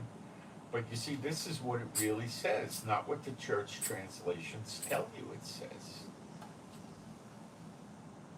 They're concealing Zechariah 12 and Zechariah 13, but mostly Zechariah 12, and that's very sad. Okay, verse 4. How many people in the church even know about Zechariah 12? Well, Malachi 3 and 4. Maybe 1/2 of 1% or something. They don't even know it exists.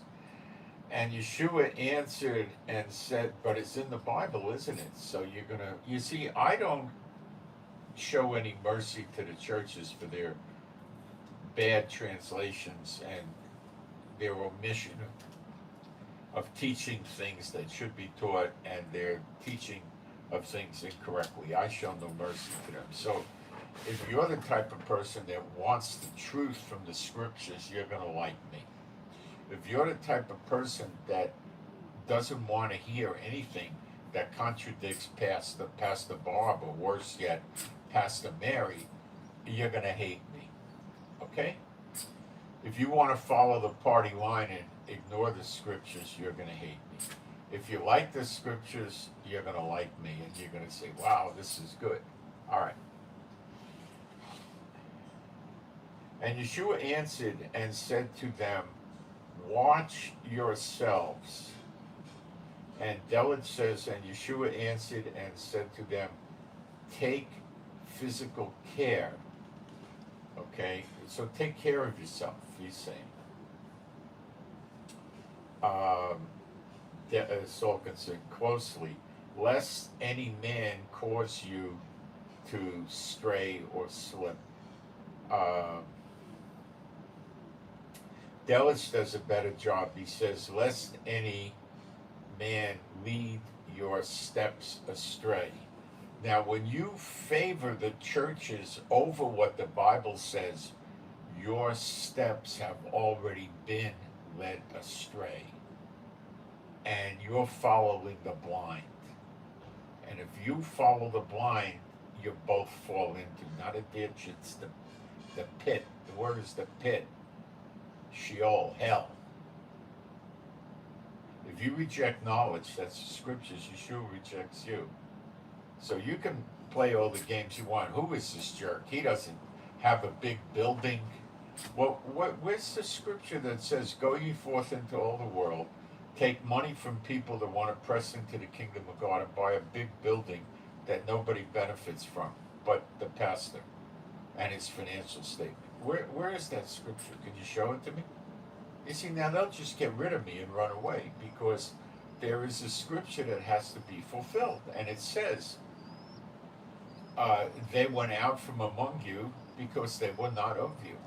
They're not of the Word of God. They're not of the Bible. They're of organized religion. There's 1 billion Catholics that pray to Mary. and other things that are terrible. Tell the people in the church that Yule comes from the worship of the god, what's his name? The false god, Odin, and there's another one like Orin or something like that. These Nordic gods. That's what the worship is. And the church changed the Yule celebration, which is celebrating these false gods that don't exist. They're not gods. And they called it Christmas. They just took the pagan holidays and changed the names of them. And Esther, Easter, people they don't care about that. I'm not going to lose my friends and family. We all go to church. I'm not going to, well, that's what you're going to be told at the judgment is what was more important to you was your friends and your family, not God. That's the reality of where you're at. Okay, verse 5. For many shall arrive in my title or name. And though it says many will step in using my name. See, the King James in the English makes you think that they're going to come saying they're Yeshua as if they're a false Messiah. No. It means they're going to be Satan bots impersonating real ministers of the Word of God. Okay, when they're not, they're Satan bots, wolves in sheep's clothing. Okay, how does Satan come at you to hurt you? As an angel of light. I am the anointed one, saying I am the anointed one, and that, what he means here is he's saying Yeshua is the anointed one, is the Mashiach. Okay, that's what the anointed one would be, the Messiah, Mashiach. And they shall cause a great crowd to stray. And then it says, deceive vast numbers of people. Broad and wide is the road to destruction, and many find it. Unless Jehovah calls you to Yeshua, you're not going to find it. But you might try to press into the kingdom of God. A lot of people just don't care. They don't bother that. Others try to press in, and they go into organized religion thinking they're going to get somewhere like that. And if you break organized religion's doctrines, to them that's the gospel. It's not the gospel, but to them it is, and they're not going to stray from it. And you are about to hear of wars - clashes, and Delit says here accounts of battle - fights. Well, we're hearing that, aren't we? And rumors of war, and Delich does it differently. He says reports. I would go with rumors because it's a double repeat if you don't hear accounts of battle fights and reports of battle fights. He's doing this wrong. It's the rumors, the actual war and the rumors of wars. Do not. It says, watch out. Delit says, look to it that you do not tremble. Sulkinson says, watch out, do not be struck with panic, for it is bounden, obligated. Okay, Delich says, because the whole must take place. I like that better. But the boundary edge is not yet. Boundary edge is not that good for English. Delich gets it better, and now you'll understand it. It says, but the finish line is not yet at that time. Okay? The finish time of the age is what I believe he's talking about. Okay? For nation shall lift up against nation. Now, what does Delit say? For tribe will also against tribe. Now, I would go with nation on this. And government against government. Very well translated. And it says here, and kingdom against kingdom. Yeah, government against government. And there will be downfalls of hunger and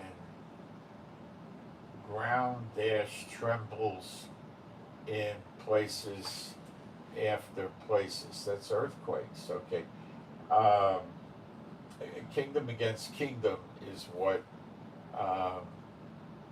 Salkinson says is basilia in the Greek. In the Greek, would be better dealt with as government against government. So the Supreme Court fights Trump on tariffs.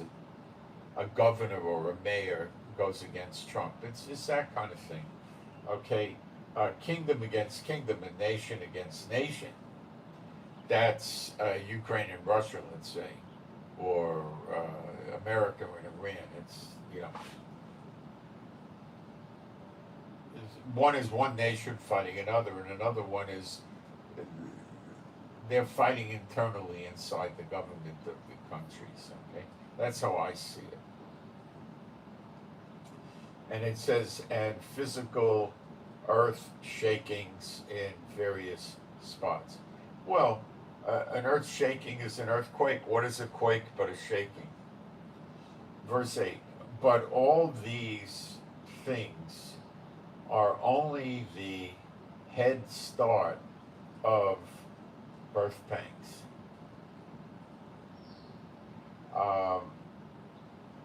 Delich gets a little more precise and says the first birth pangs of travail. Much nicer job. Travail is the act of giving birth. That's when the nation is born in a day. Israel was not born in a day in 1948. It was the apostate thing. It's not right.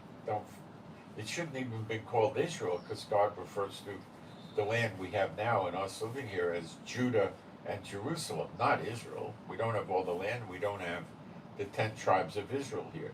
So that didn't happen. 1948 wasn't it. It's still yet to occur.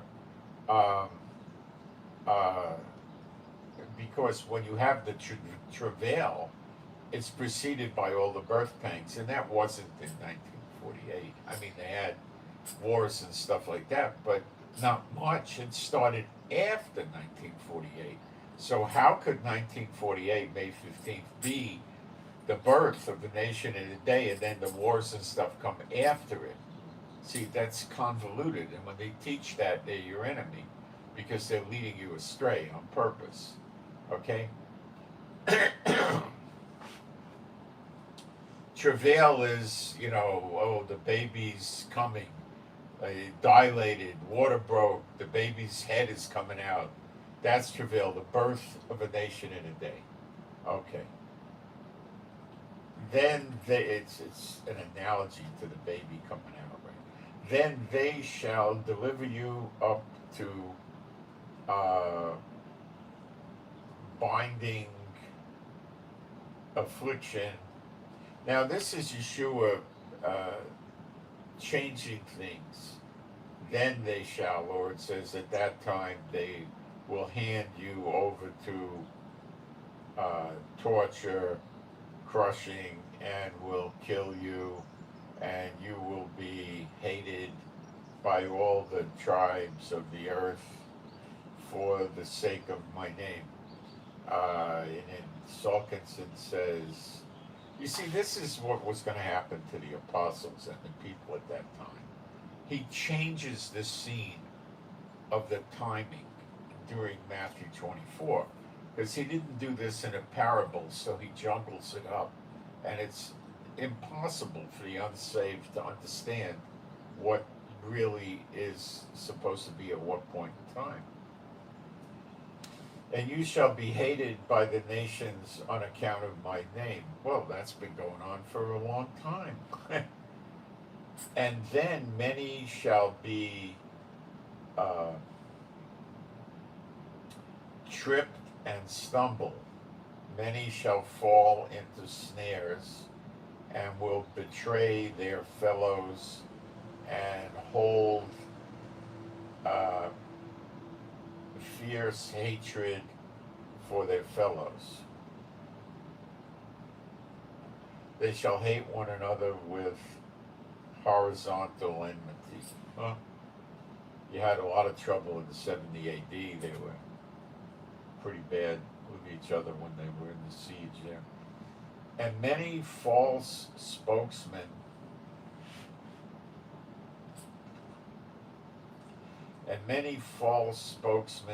is deluge, will stand up and cause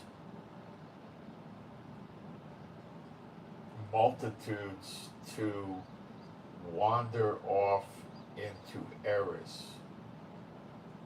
That's the apostate churches, the wicked churches, the evil churches. Shall arise and cause a great crowd to stray.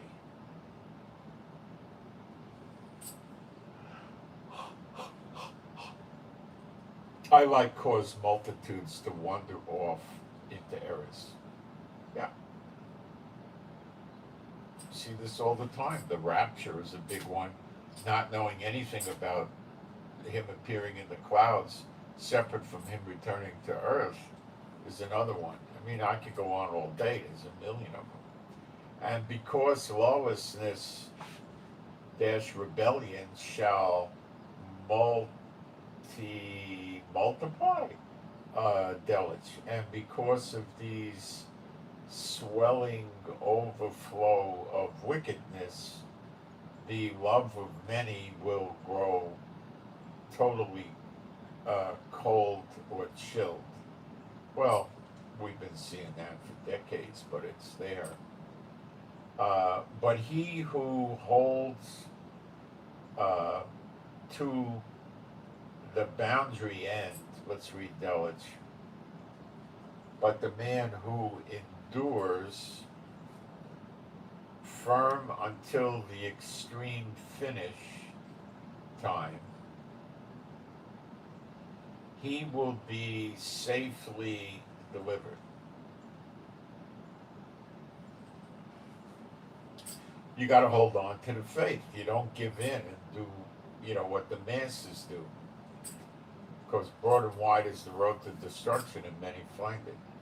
And this good news of the kingdom, well, this message of good tidings, Deluge says, of the kingdom. Well, that's if you got a real translation. If you got a translation that's messing things up, well, is that really the good news?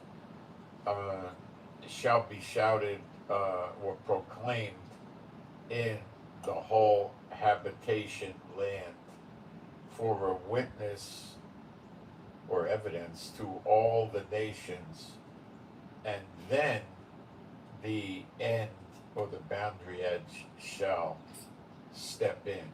All right, deluge. And this message of the good tidings of the kingdom will be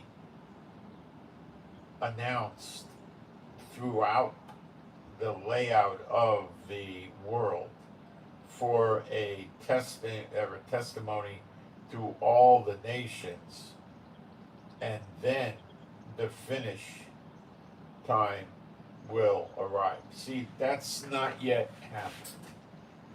They've gotten the church party line. They don't know the real events that are going to happen. No. Therefore, when you look at the foul abomination of desolation, deluge. Therefore, when you see the loathsome filth of destruction, which was spoken by Daniel, the spokesman or the prophet, standing firm in the holy place. It also says, let the reader think it through.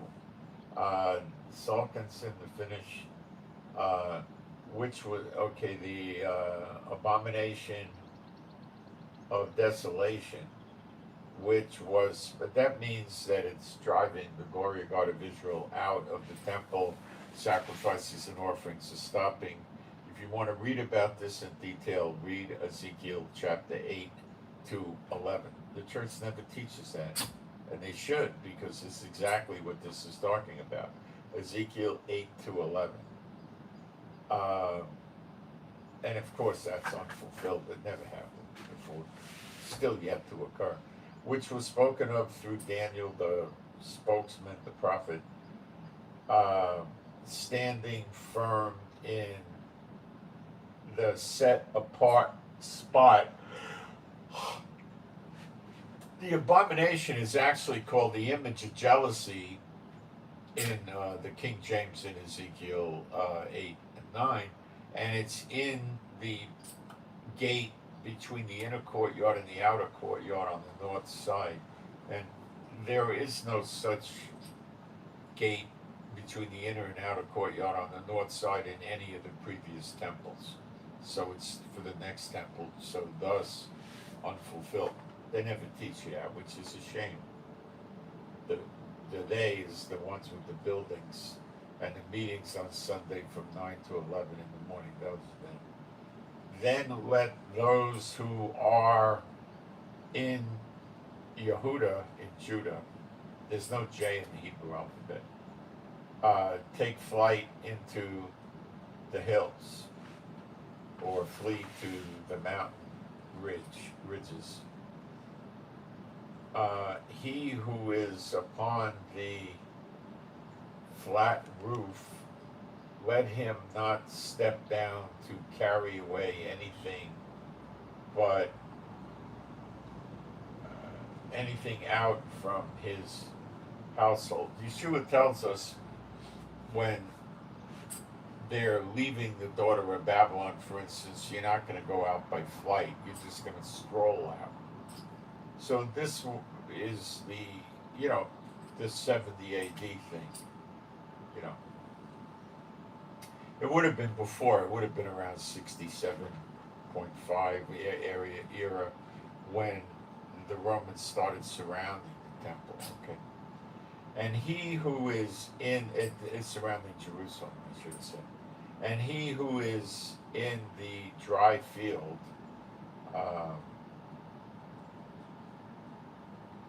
let him not turn back to his rear to lift away his body wrap.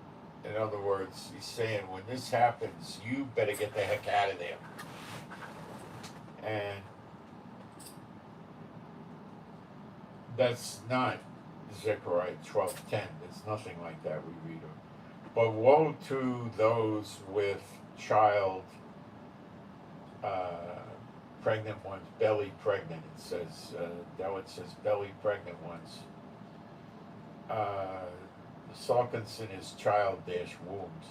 And to those giving milk, suckling infants is Delitzsch. I like suckling infants. Giving milk gets the point across too, doesn't it?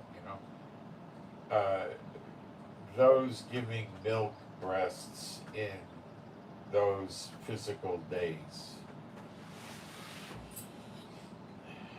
And pray your bowing prayer that your flight escape does not execute in the winter rain. Oh, the winter rain's miserable here. Or on the cessation Sabbath. Cessation of Sabbath. I don't know. Delitzsch says day of Sabbath rest. For then there shall execute great crushing tribulation.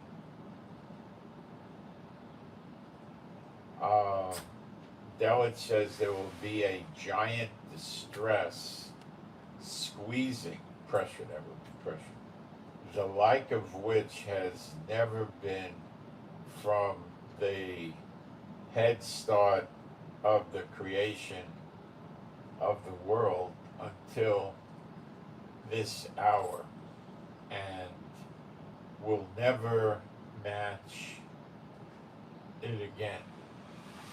So he's saying it's a one-off event, right? And it is. And it's not going to happen again. Jacob's trouble, which is Zechariah 12, it's bad for the evil ones, that's all. The 2/3 get cut off, the wicked ones, not us. And unless those physical days were cut short, no animal flesh would be left alive, but for the sake of the selected choice ones, the elect.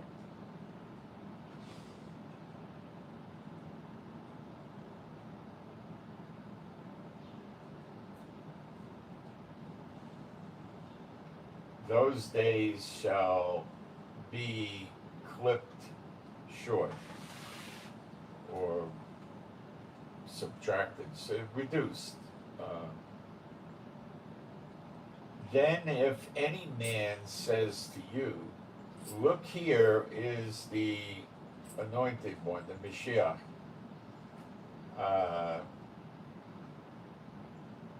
or there he is, do not stand firm.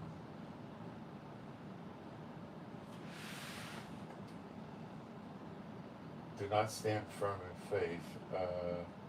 See, he is there. Do not give it trust. Okay. Do not give it faith or trust. So it's that was just saying, don't trust that. And now they explain why. Delitzsch, for deceitful anointed ones. What? Salkinson says for false anointed one. Oh, false Messiah. Okay. They're saying false Messiah, false one. Okay. Or see, he is there. Do not give it trust. Don't believe it.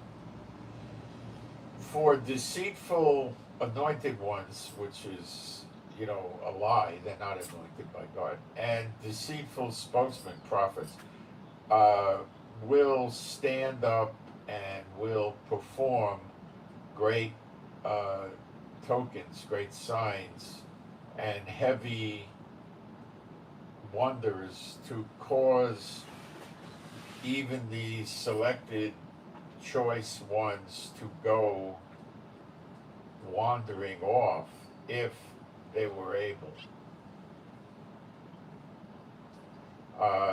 Salkinson says to stray if it were possible. You won't stray.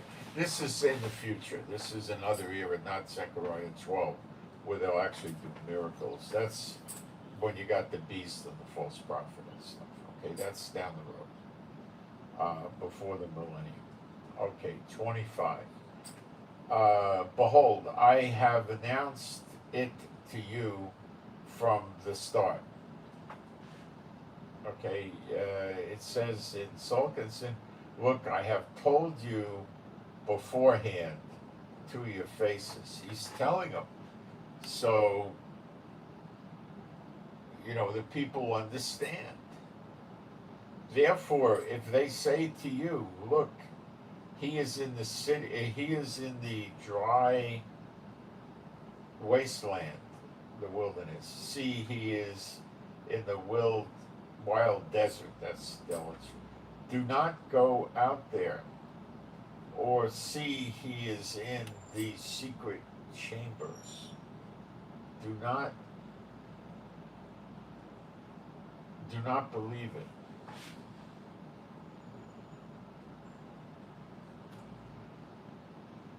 For as the lightning breaks out from the east quarter and flashes light unto the west quarter, so will be the coming there step of the son of Adam, it says. Well, that's true. He's the second Adam. Okay. Now let's do it Salkinson. For just as the lightning flash shoots out from the sunrise east and is seen clear unto the sunset unto the west, so shall the arrival of the Son of Man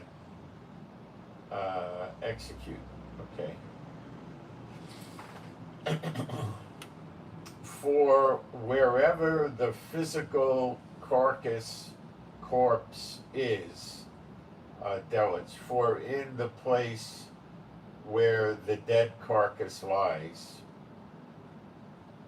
that's, okay, it says there, the flesh eagles, that's the vultures. See, it says the flesh eagle, and Salkinson says the meat vultures. You see, and what do they tell you in the English, the eagles? Bad error on purpose. It's the vultures, okay? They're the flesh eagles, that's a vulture, will group themselves, will gather themselves. And right after the distress or the squeezing, the pressure of these days, the sun will go pitch black.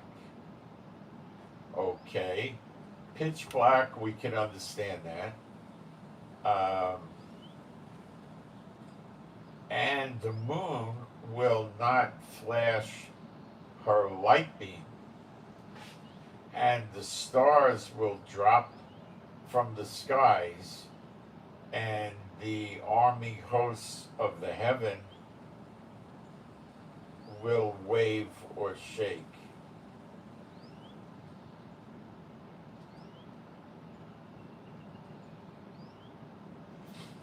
Now that's when Yeshua's returning to earth with New Jerusalem.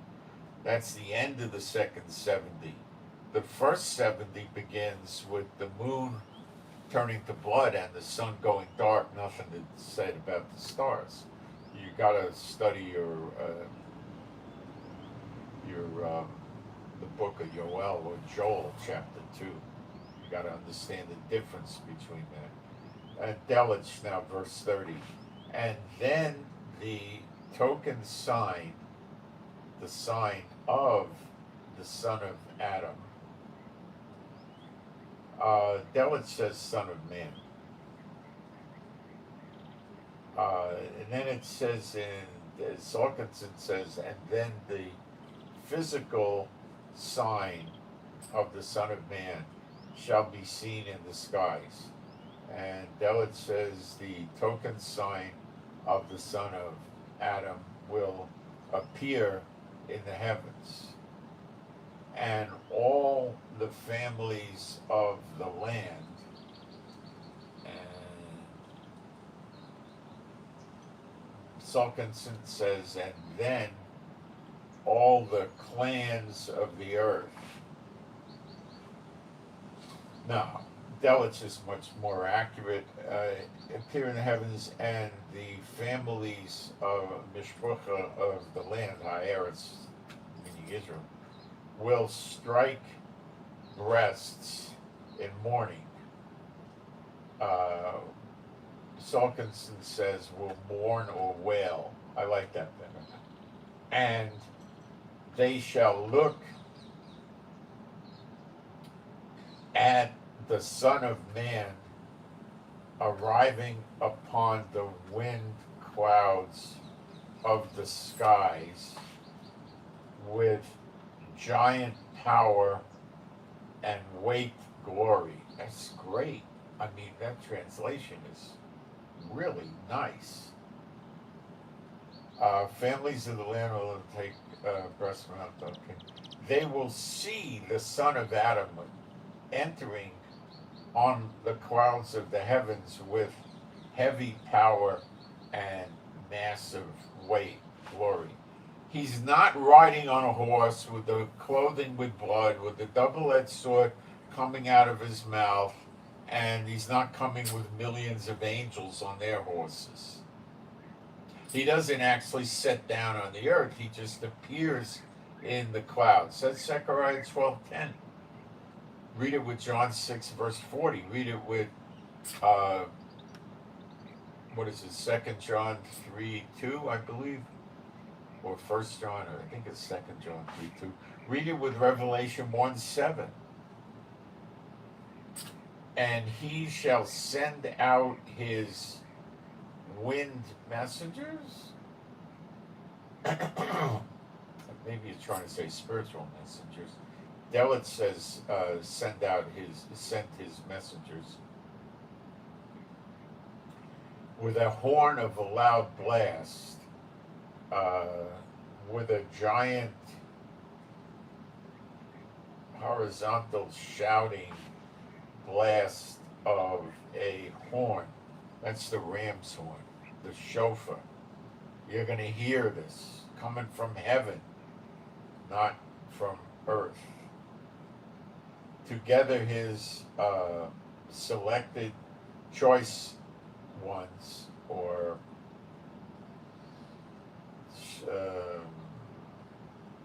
Sulkinson says, and they shall group together his selected choice ones. That's the ecclesia, that's the believers. What they call the church. The church word doesn't exist. They made it. There's no word in church. You stop people on the church and ask them, on the street and ask them what church means. That word doesn't exist. The way they use the word, it doesn't exist in the Old or New Testament. From the four winds, from one edge of the heavens to the other edge.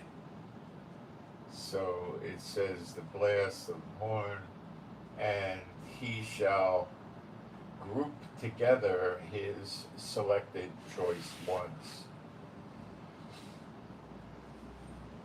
Where do they group together? They group together in Israel. They come to Israel. They stop in the wilderness, but it's the next great Exodus he's talking about. And it begins, as I understand it, when the trumpet blows and Yeshua appears in the clouds.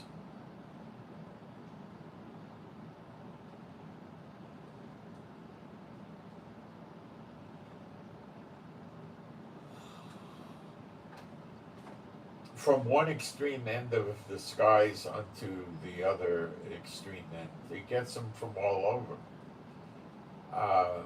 Now learn a physical parable riddle from the fig tree. When its branch - twig has already become soft or tender and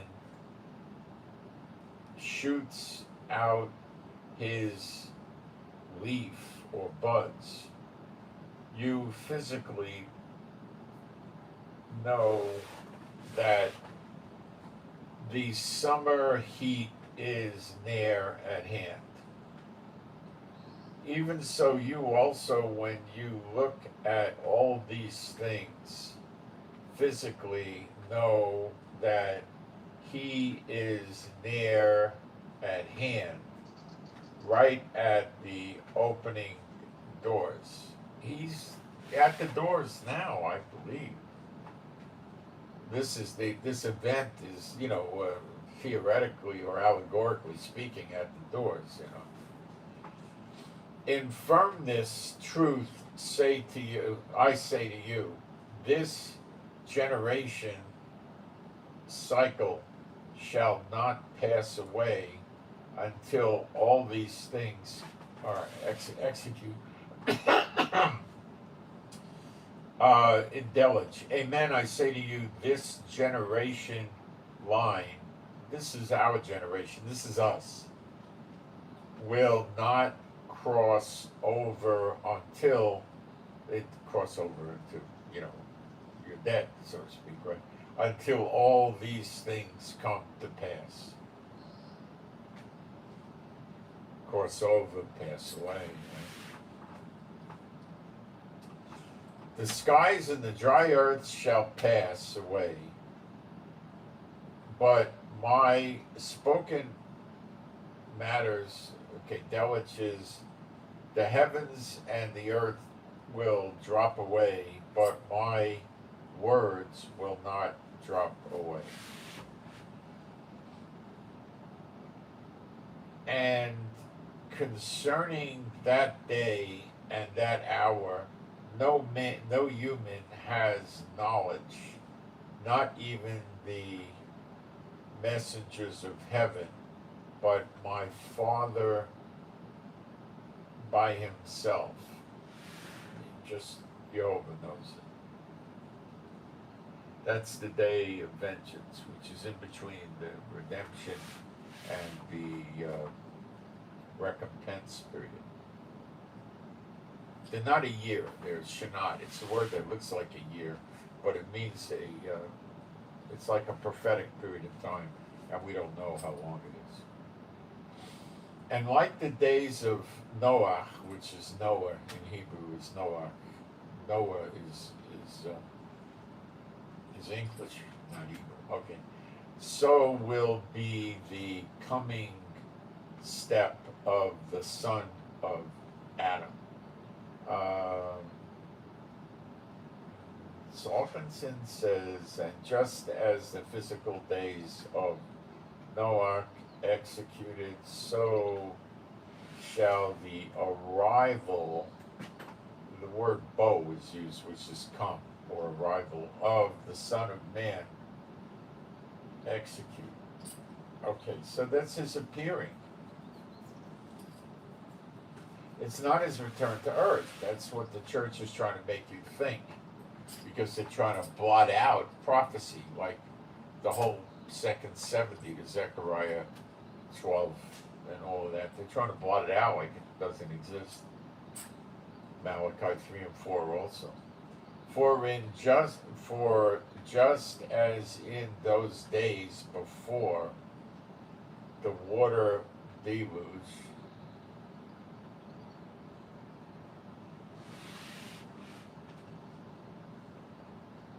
they were eating and drinking, marrying and giving in marriage until the physical day that Noah entered into the wood ark, deluge. For as they were in the days before the flood, or the downpour, chewing food and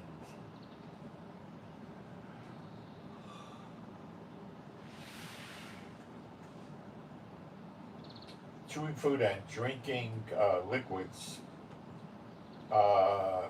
marrying women and giving to men until the very day Noah stepped into the ark. See, they didn't listen to Noah's preaching. Did he send 75,000 people out to preach back then, or just Noah? Just Noah. Did Yeshua send 85, 90,000 people to preach before 70 AD hit? No. 12. Himself plus 12. And they did not understand until the flood downpour broke in and carried away the whole of them.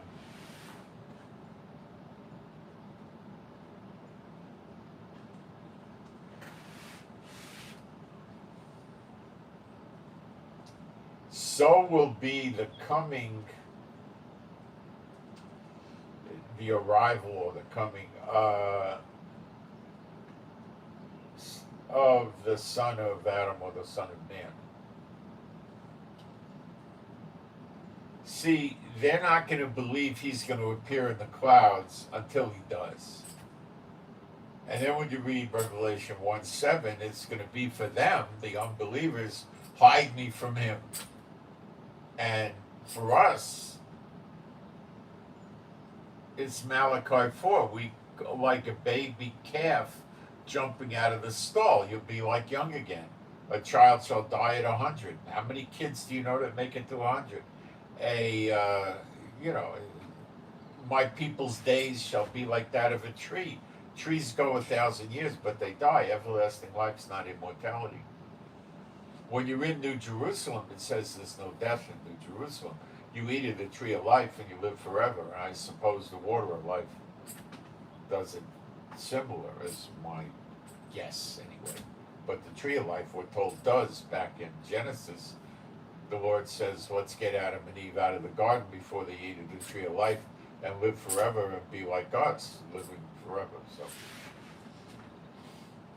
and that tree, the Garden of Eden is, to me, New Jerusalem, okay, without all the buildings in it. Because when Yeshua went up, he said, I'll go build them, I'm going to go build a mansion for you or a place for you. But that's the structures in New Jerusalem and the streets and everything else. At that time, 2 men will be in the field. One will be collected and one will be left behind. Okay, is that New Jerusalem? No, it's not. Okay. In Salkinson says one shall be snatched away and the other shall be left. Now it says, it goes on in verse 41, 2 women will be crushing at the millstone. One will be collected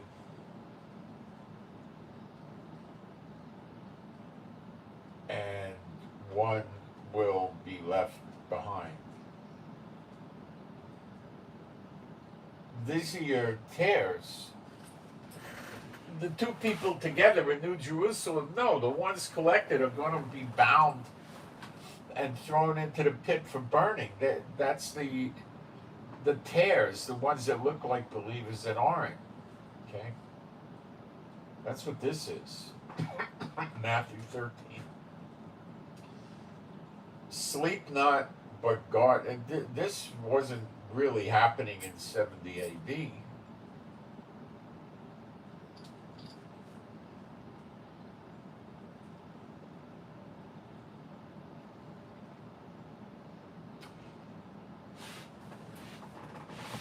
This happens just before the end of the age.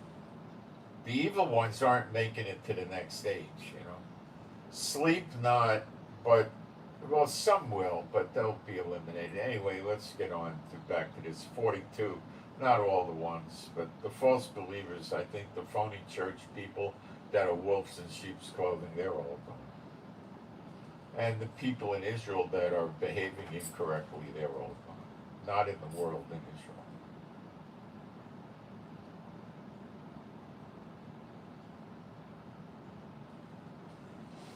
If you read Zechariah 13, he runs, when this happens, he throws all the unclean spirits out of Israel. He runs them out.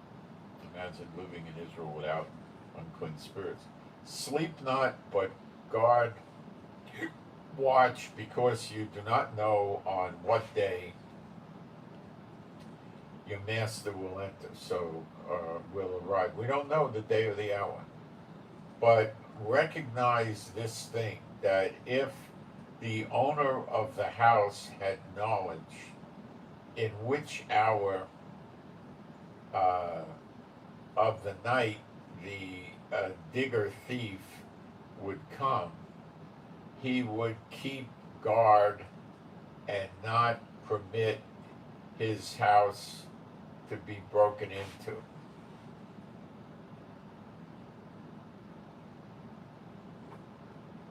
Therefore be prepared also inside yourselves, because in an hour that does not mount up. Because in an hour, let's read Salkinson. Become ready also, for in an hour you do not suspect. Okay, for an hour when you're not ready. For an hour that does not mount up. Okay, let's Salkinson's better on this. For in an hour you do not suspect, think the not suspect or think of the Son of Man will arrive. Son of Man will enter. He enters while he's up in the clouds.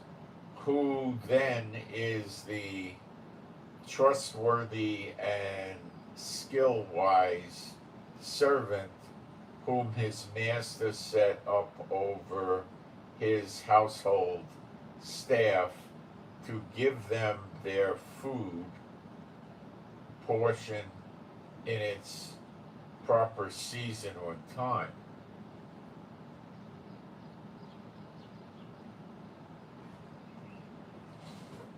Happy, blessed is that servant whom his Lord, when he steps in, finds doing this very work.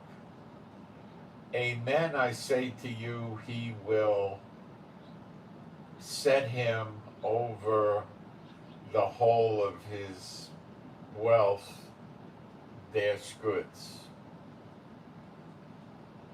But if that wicked servant says inside his heart, my Lord stretches out his time of coming and starts to beat his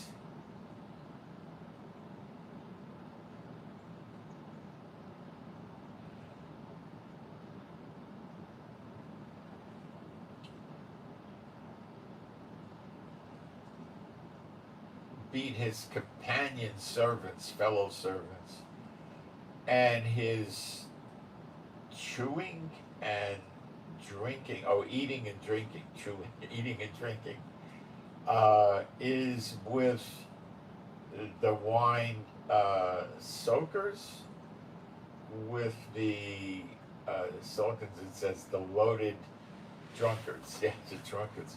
It's funny how they actually were speaking, beat his companion servants. The chewing, that would mean eating, yeah, I can see it, but we don't think of it that way. The Lord of that servant will step in on a day he looketh not for, and in an hour he does not perceive. See, you don't know the day or the hour. Getting it? And he will split him open. Whoops. The Sulkinson says, and shall chop him in two. Well, split him open and place his share among the actors. Split him in two and appoint his portion or lot with the smooth-faced hypocrites. So it says the actors or hypocrites in Delage. There will be the screaming of the wail, and the hypocrites there shall be howling, wailing, and the physical gnashing of teeth.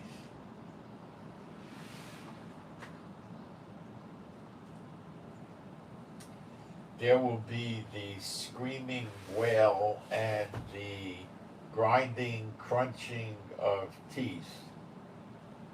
That's it. See, they're going to be so mad. They're going to be because Satan conned them.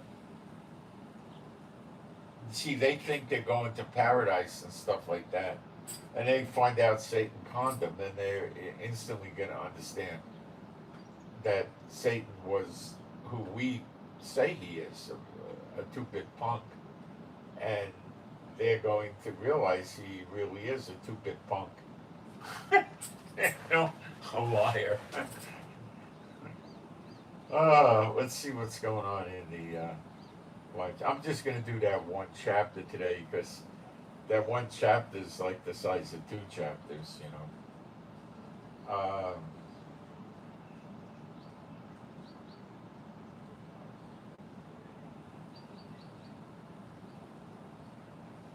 Thank you to everybody that has a greeting.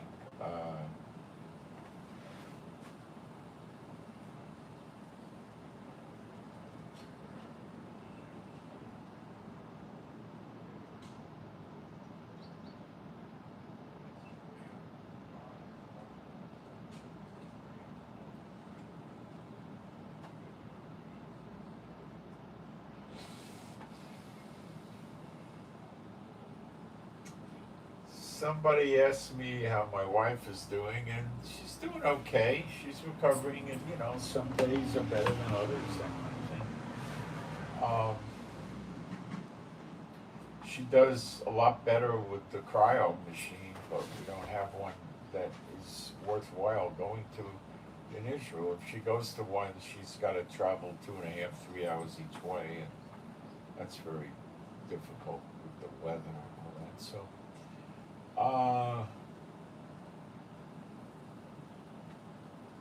Anyway, does it look like a greater war will break out with Iran? Yeah. There's going to be a greater war. Iran's not backing off. They're not stopping. They're not going to let Trump open the Persian Gulf so easily. Now they want to get revenge in American home soil. They want to assassinate government officials in America and Israel. Come on. You got to be nuts to think that it's working. It's not working. What's working is Iran conned Trump when Trump had him instead of crushing him.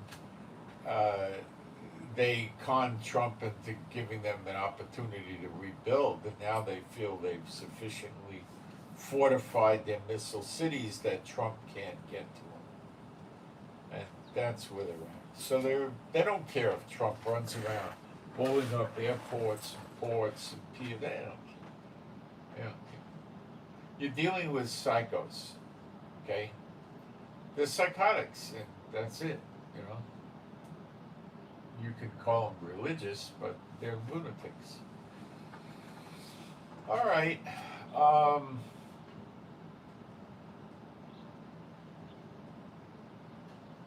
And this is what, you know, is being concealed by 1 billion Catholics and 1 billion nominal churchianity places and Pentecostals and stuff like that. Zechariah 12. See how many people you know in the church world, if you go there, that are aware of Zechariah 12. The two witnesses are burning up the enemies surrounding Israel in the siege in Zechariah 12:6. How many of the people in the world even know that? You could read it. Zechariah 12:6 is obvious. And Zechariah 12:10 is the appearing, and they look upon him, and the Spirit was poured out on them, so they're believers. And then John 6:40 says those that are believers that see him, you know, they look upon him in the clouds, is what he's referencing, get everlasting life. And the new age starts with everlasting life. And there it is. It's all put together. But they don't know it. It's evil that they don't know it. The people aren't teaching this is evil. So the true gospel's not really going out. The true gospel is not just the printing. You've got to explain it. If there was no need to explain it, what about this scripture? And he set some in the ecclesia, apostles, prophets, pastors, teachers, and evangelists. Why would you need any of these people if there was no need to teach the scripture? See what I'm saying?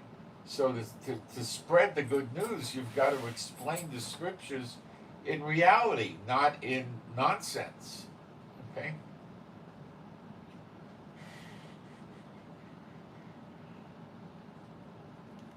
Okay, we have a good opportunity to do more spreading of the gospel by using podcasts, which we could get circa a billion and a half people use the podcast system. We got to get into Spotify and stuff like that. I used to be very technically oriented, but you're talking about going back 30 years ago, um, even less, even going back 20 years ago or so, even 15 years ago, it was still not so bad. But I'm also quite old and I get tired, and this is, to a good extent, my limit. Um, I don't get much further than this. The Lord doesn't use it. So anyway, I'm thinking, why don't you guys pray about how we can go forward? I need somebody to do the Spotify stuff for me. It's gonna just be an overload for me, and I need help with that. Could hire somebody to do it, I suppose, or somebody could probably do it in 2 hours a day, maybe three, or less. I don't know. It's not that hard. It might be less. They take the YouTube and they get the soundtrack and they get it on Spotify, and then Spotify sends it to all these other places like Amazon Podcasts, Apple Podcasts, all kinds of places. Sends it out there for free. It's all free. We've tried Rumble, it doesn't produce. We've tried TikTok, it doesn't produce. Instagram is for pictures. Facebook is being done with some success too, noticeable success in Facebook. We don't quite have 5,000 members, but it's on the way. We get over 200 views a day from Facebook, so that's moving.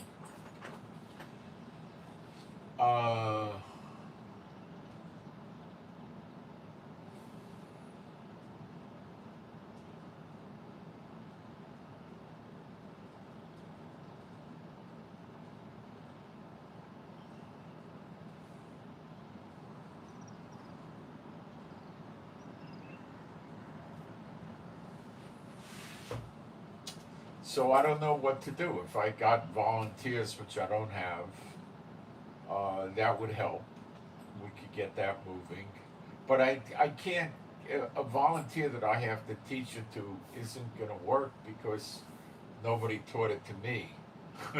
You can go to AI and AI will tell you how to do it. And if you understand that, you can do it. But I need to get somebody to do that. Or I have to hire them, or I have to.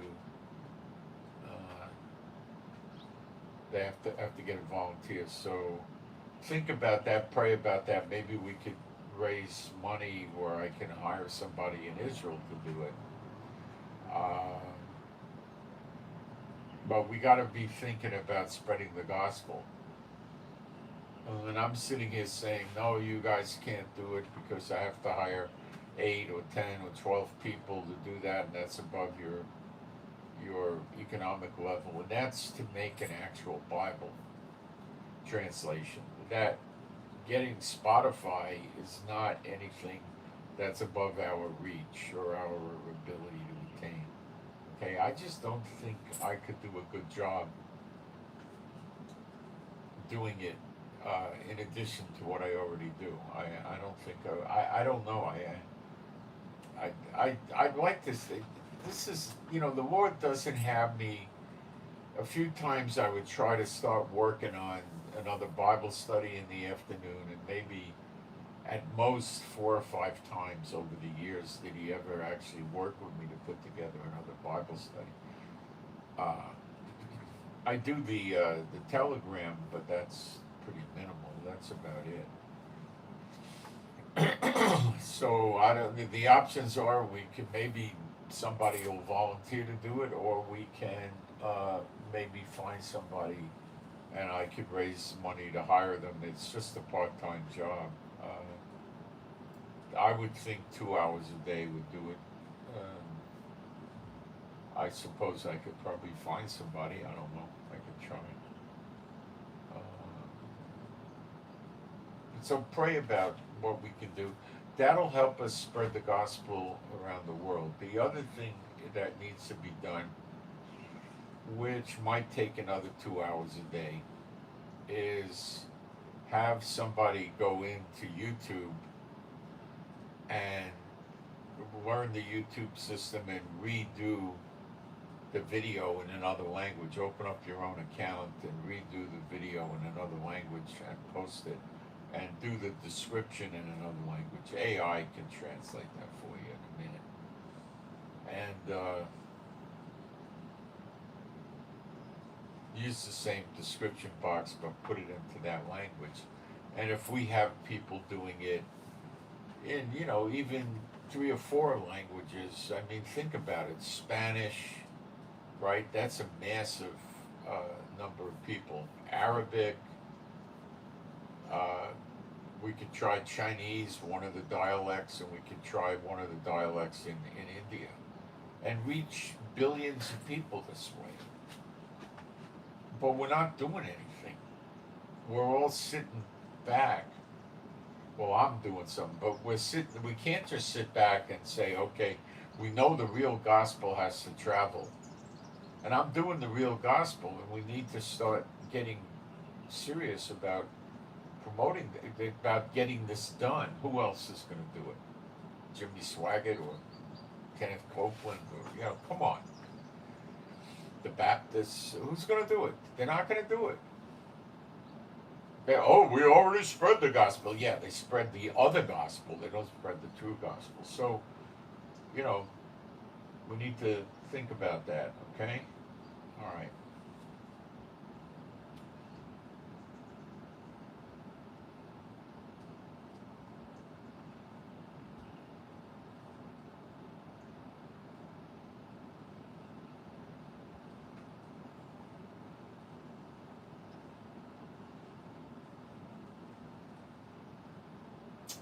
So let me get a prayer out. My Heavenly Father, Yehovah, B'Shem Yeshua HaMashiach, I pray for me and my wife, all the true believers in our households.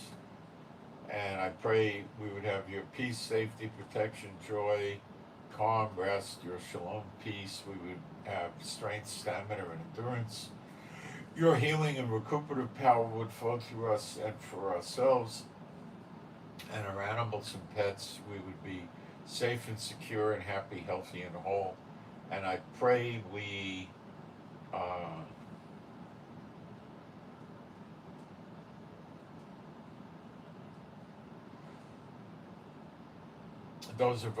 I pray for the peace of Jerusalem. I pray that those of us that need a place to live or shelter would find it. Those of us that need a different house would find it. Those of us that want to change or improve our living conditions could do so.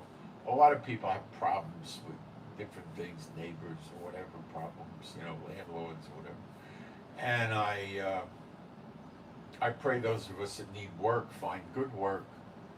And those of us that need clients and customers for our business find that and get our marketing going, get their marketing going well.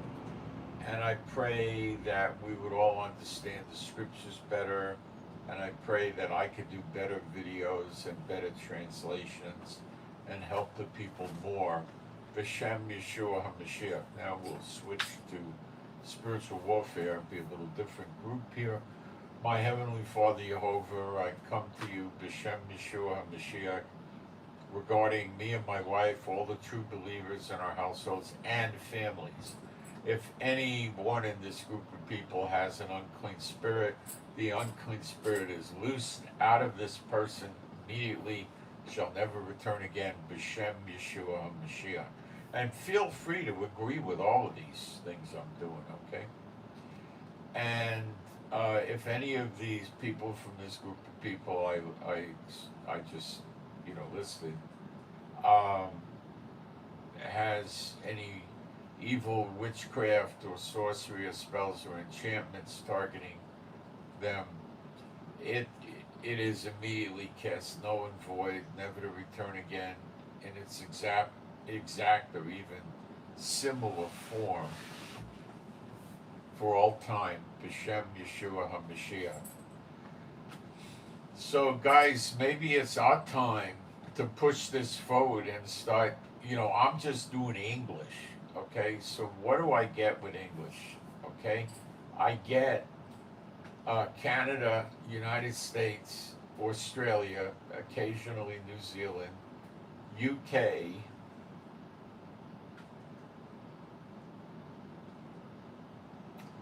thinking. That's about 99% of it. I don't get Russia. I don't get Ukraine. I don't get Italy. I don't get Germany. I don't get France. Not to speak of. I don't get Spain or Portugal or Brazil or South or Central America or Asia, or I don't get much. I don't get Africa. We could hit we just sit here and do nothing and say, well, let's pray about it, or should we try to get this done? How do you think Jehovah would react to us if we actually tried to get this done? Do you think he would be happy and pleased with us? I'm sure of it. Would there be rewards? I'm rather sure of that too.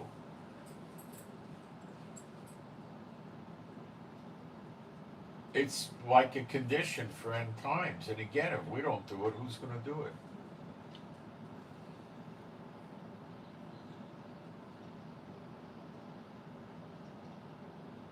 I don't really know if I could do it. I mean, it would be a real strain on me.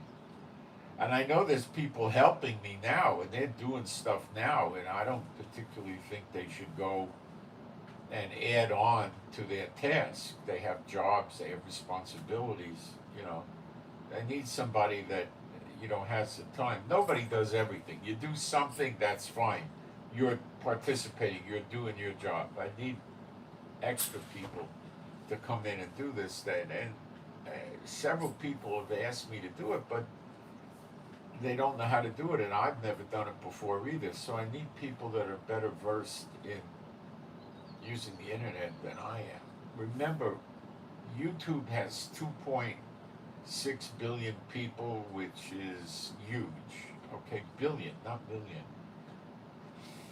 And they work in a million different languages. So we can put these things in other languages. Like, what are some languages we could use? Well, we could use Russian. Ukraine, I think, is a different language. We could use German. We could use Italian.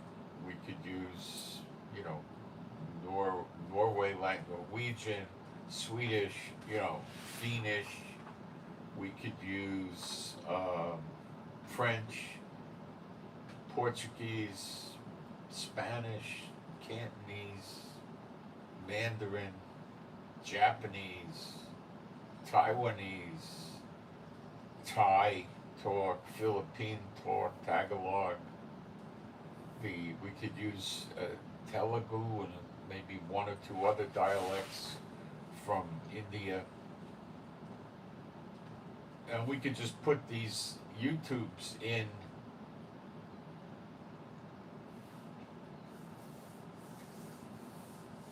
different languages. And what YouTube will do is use AI. It'll look like me talking and it'll match my lips somewhat as best as it can do it. So we could get it out there in a lot of different languages. And then there's people that just do podcasts, and there's 1.5 billion roughly on podcasts. So you add up, the YouTube and the podcasts, you got almost half the world. You got a lot of people there. We can get into some of the African languages. I don't know much about them, but we can figure it out.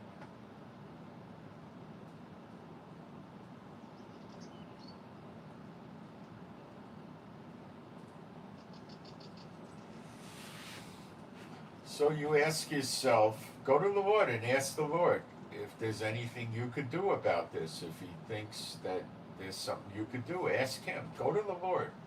I don't want to dictate. Go to the Lord and ask him. Okay, if you should do this, how you should do it. Can I do it? What do you think? Is this something for me? You know, it's not for everybody. You got to understand the technology, right? And it's a great opportunity to spread the gospel.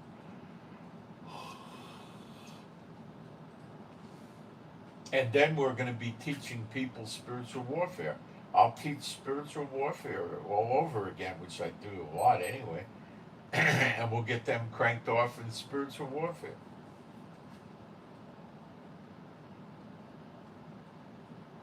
That'd be fun. Just imagine there was another 25,000 or so people that know spiritual warfare running around.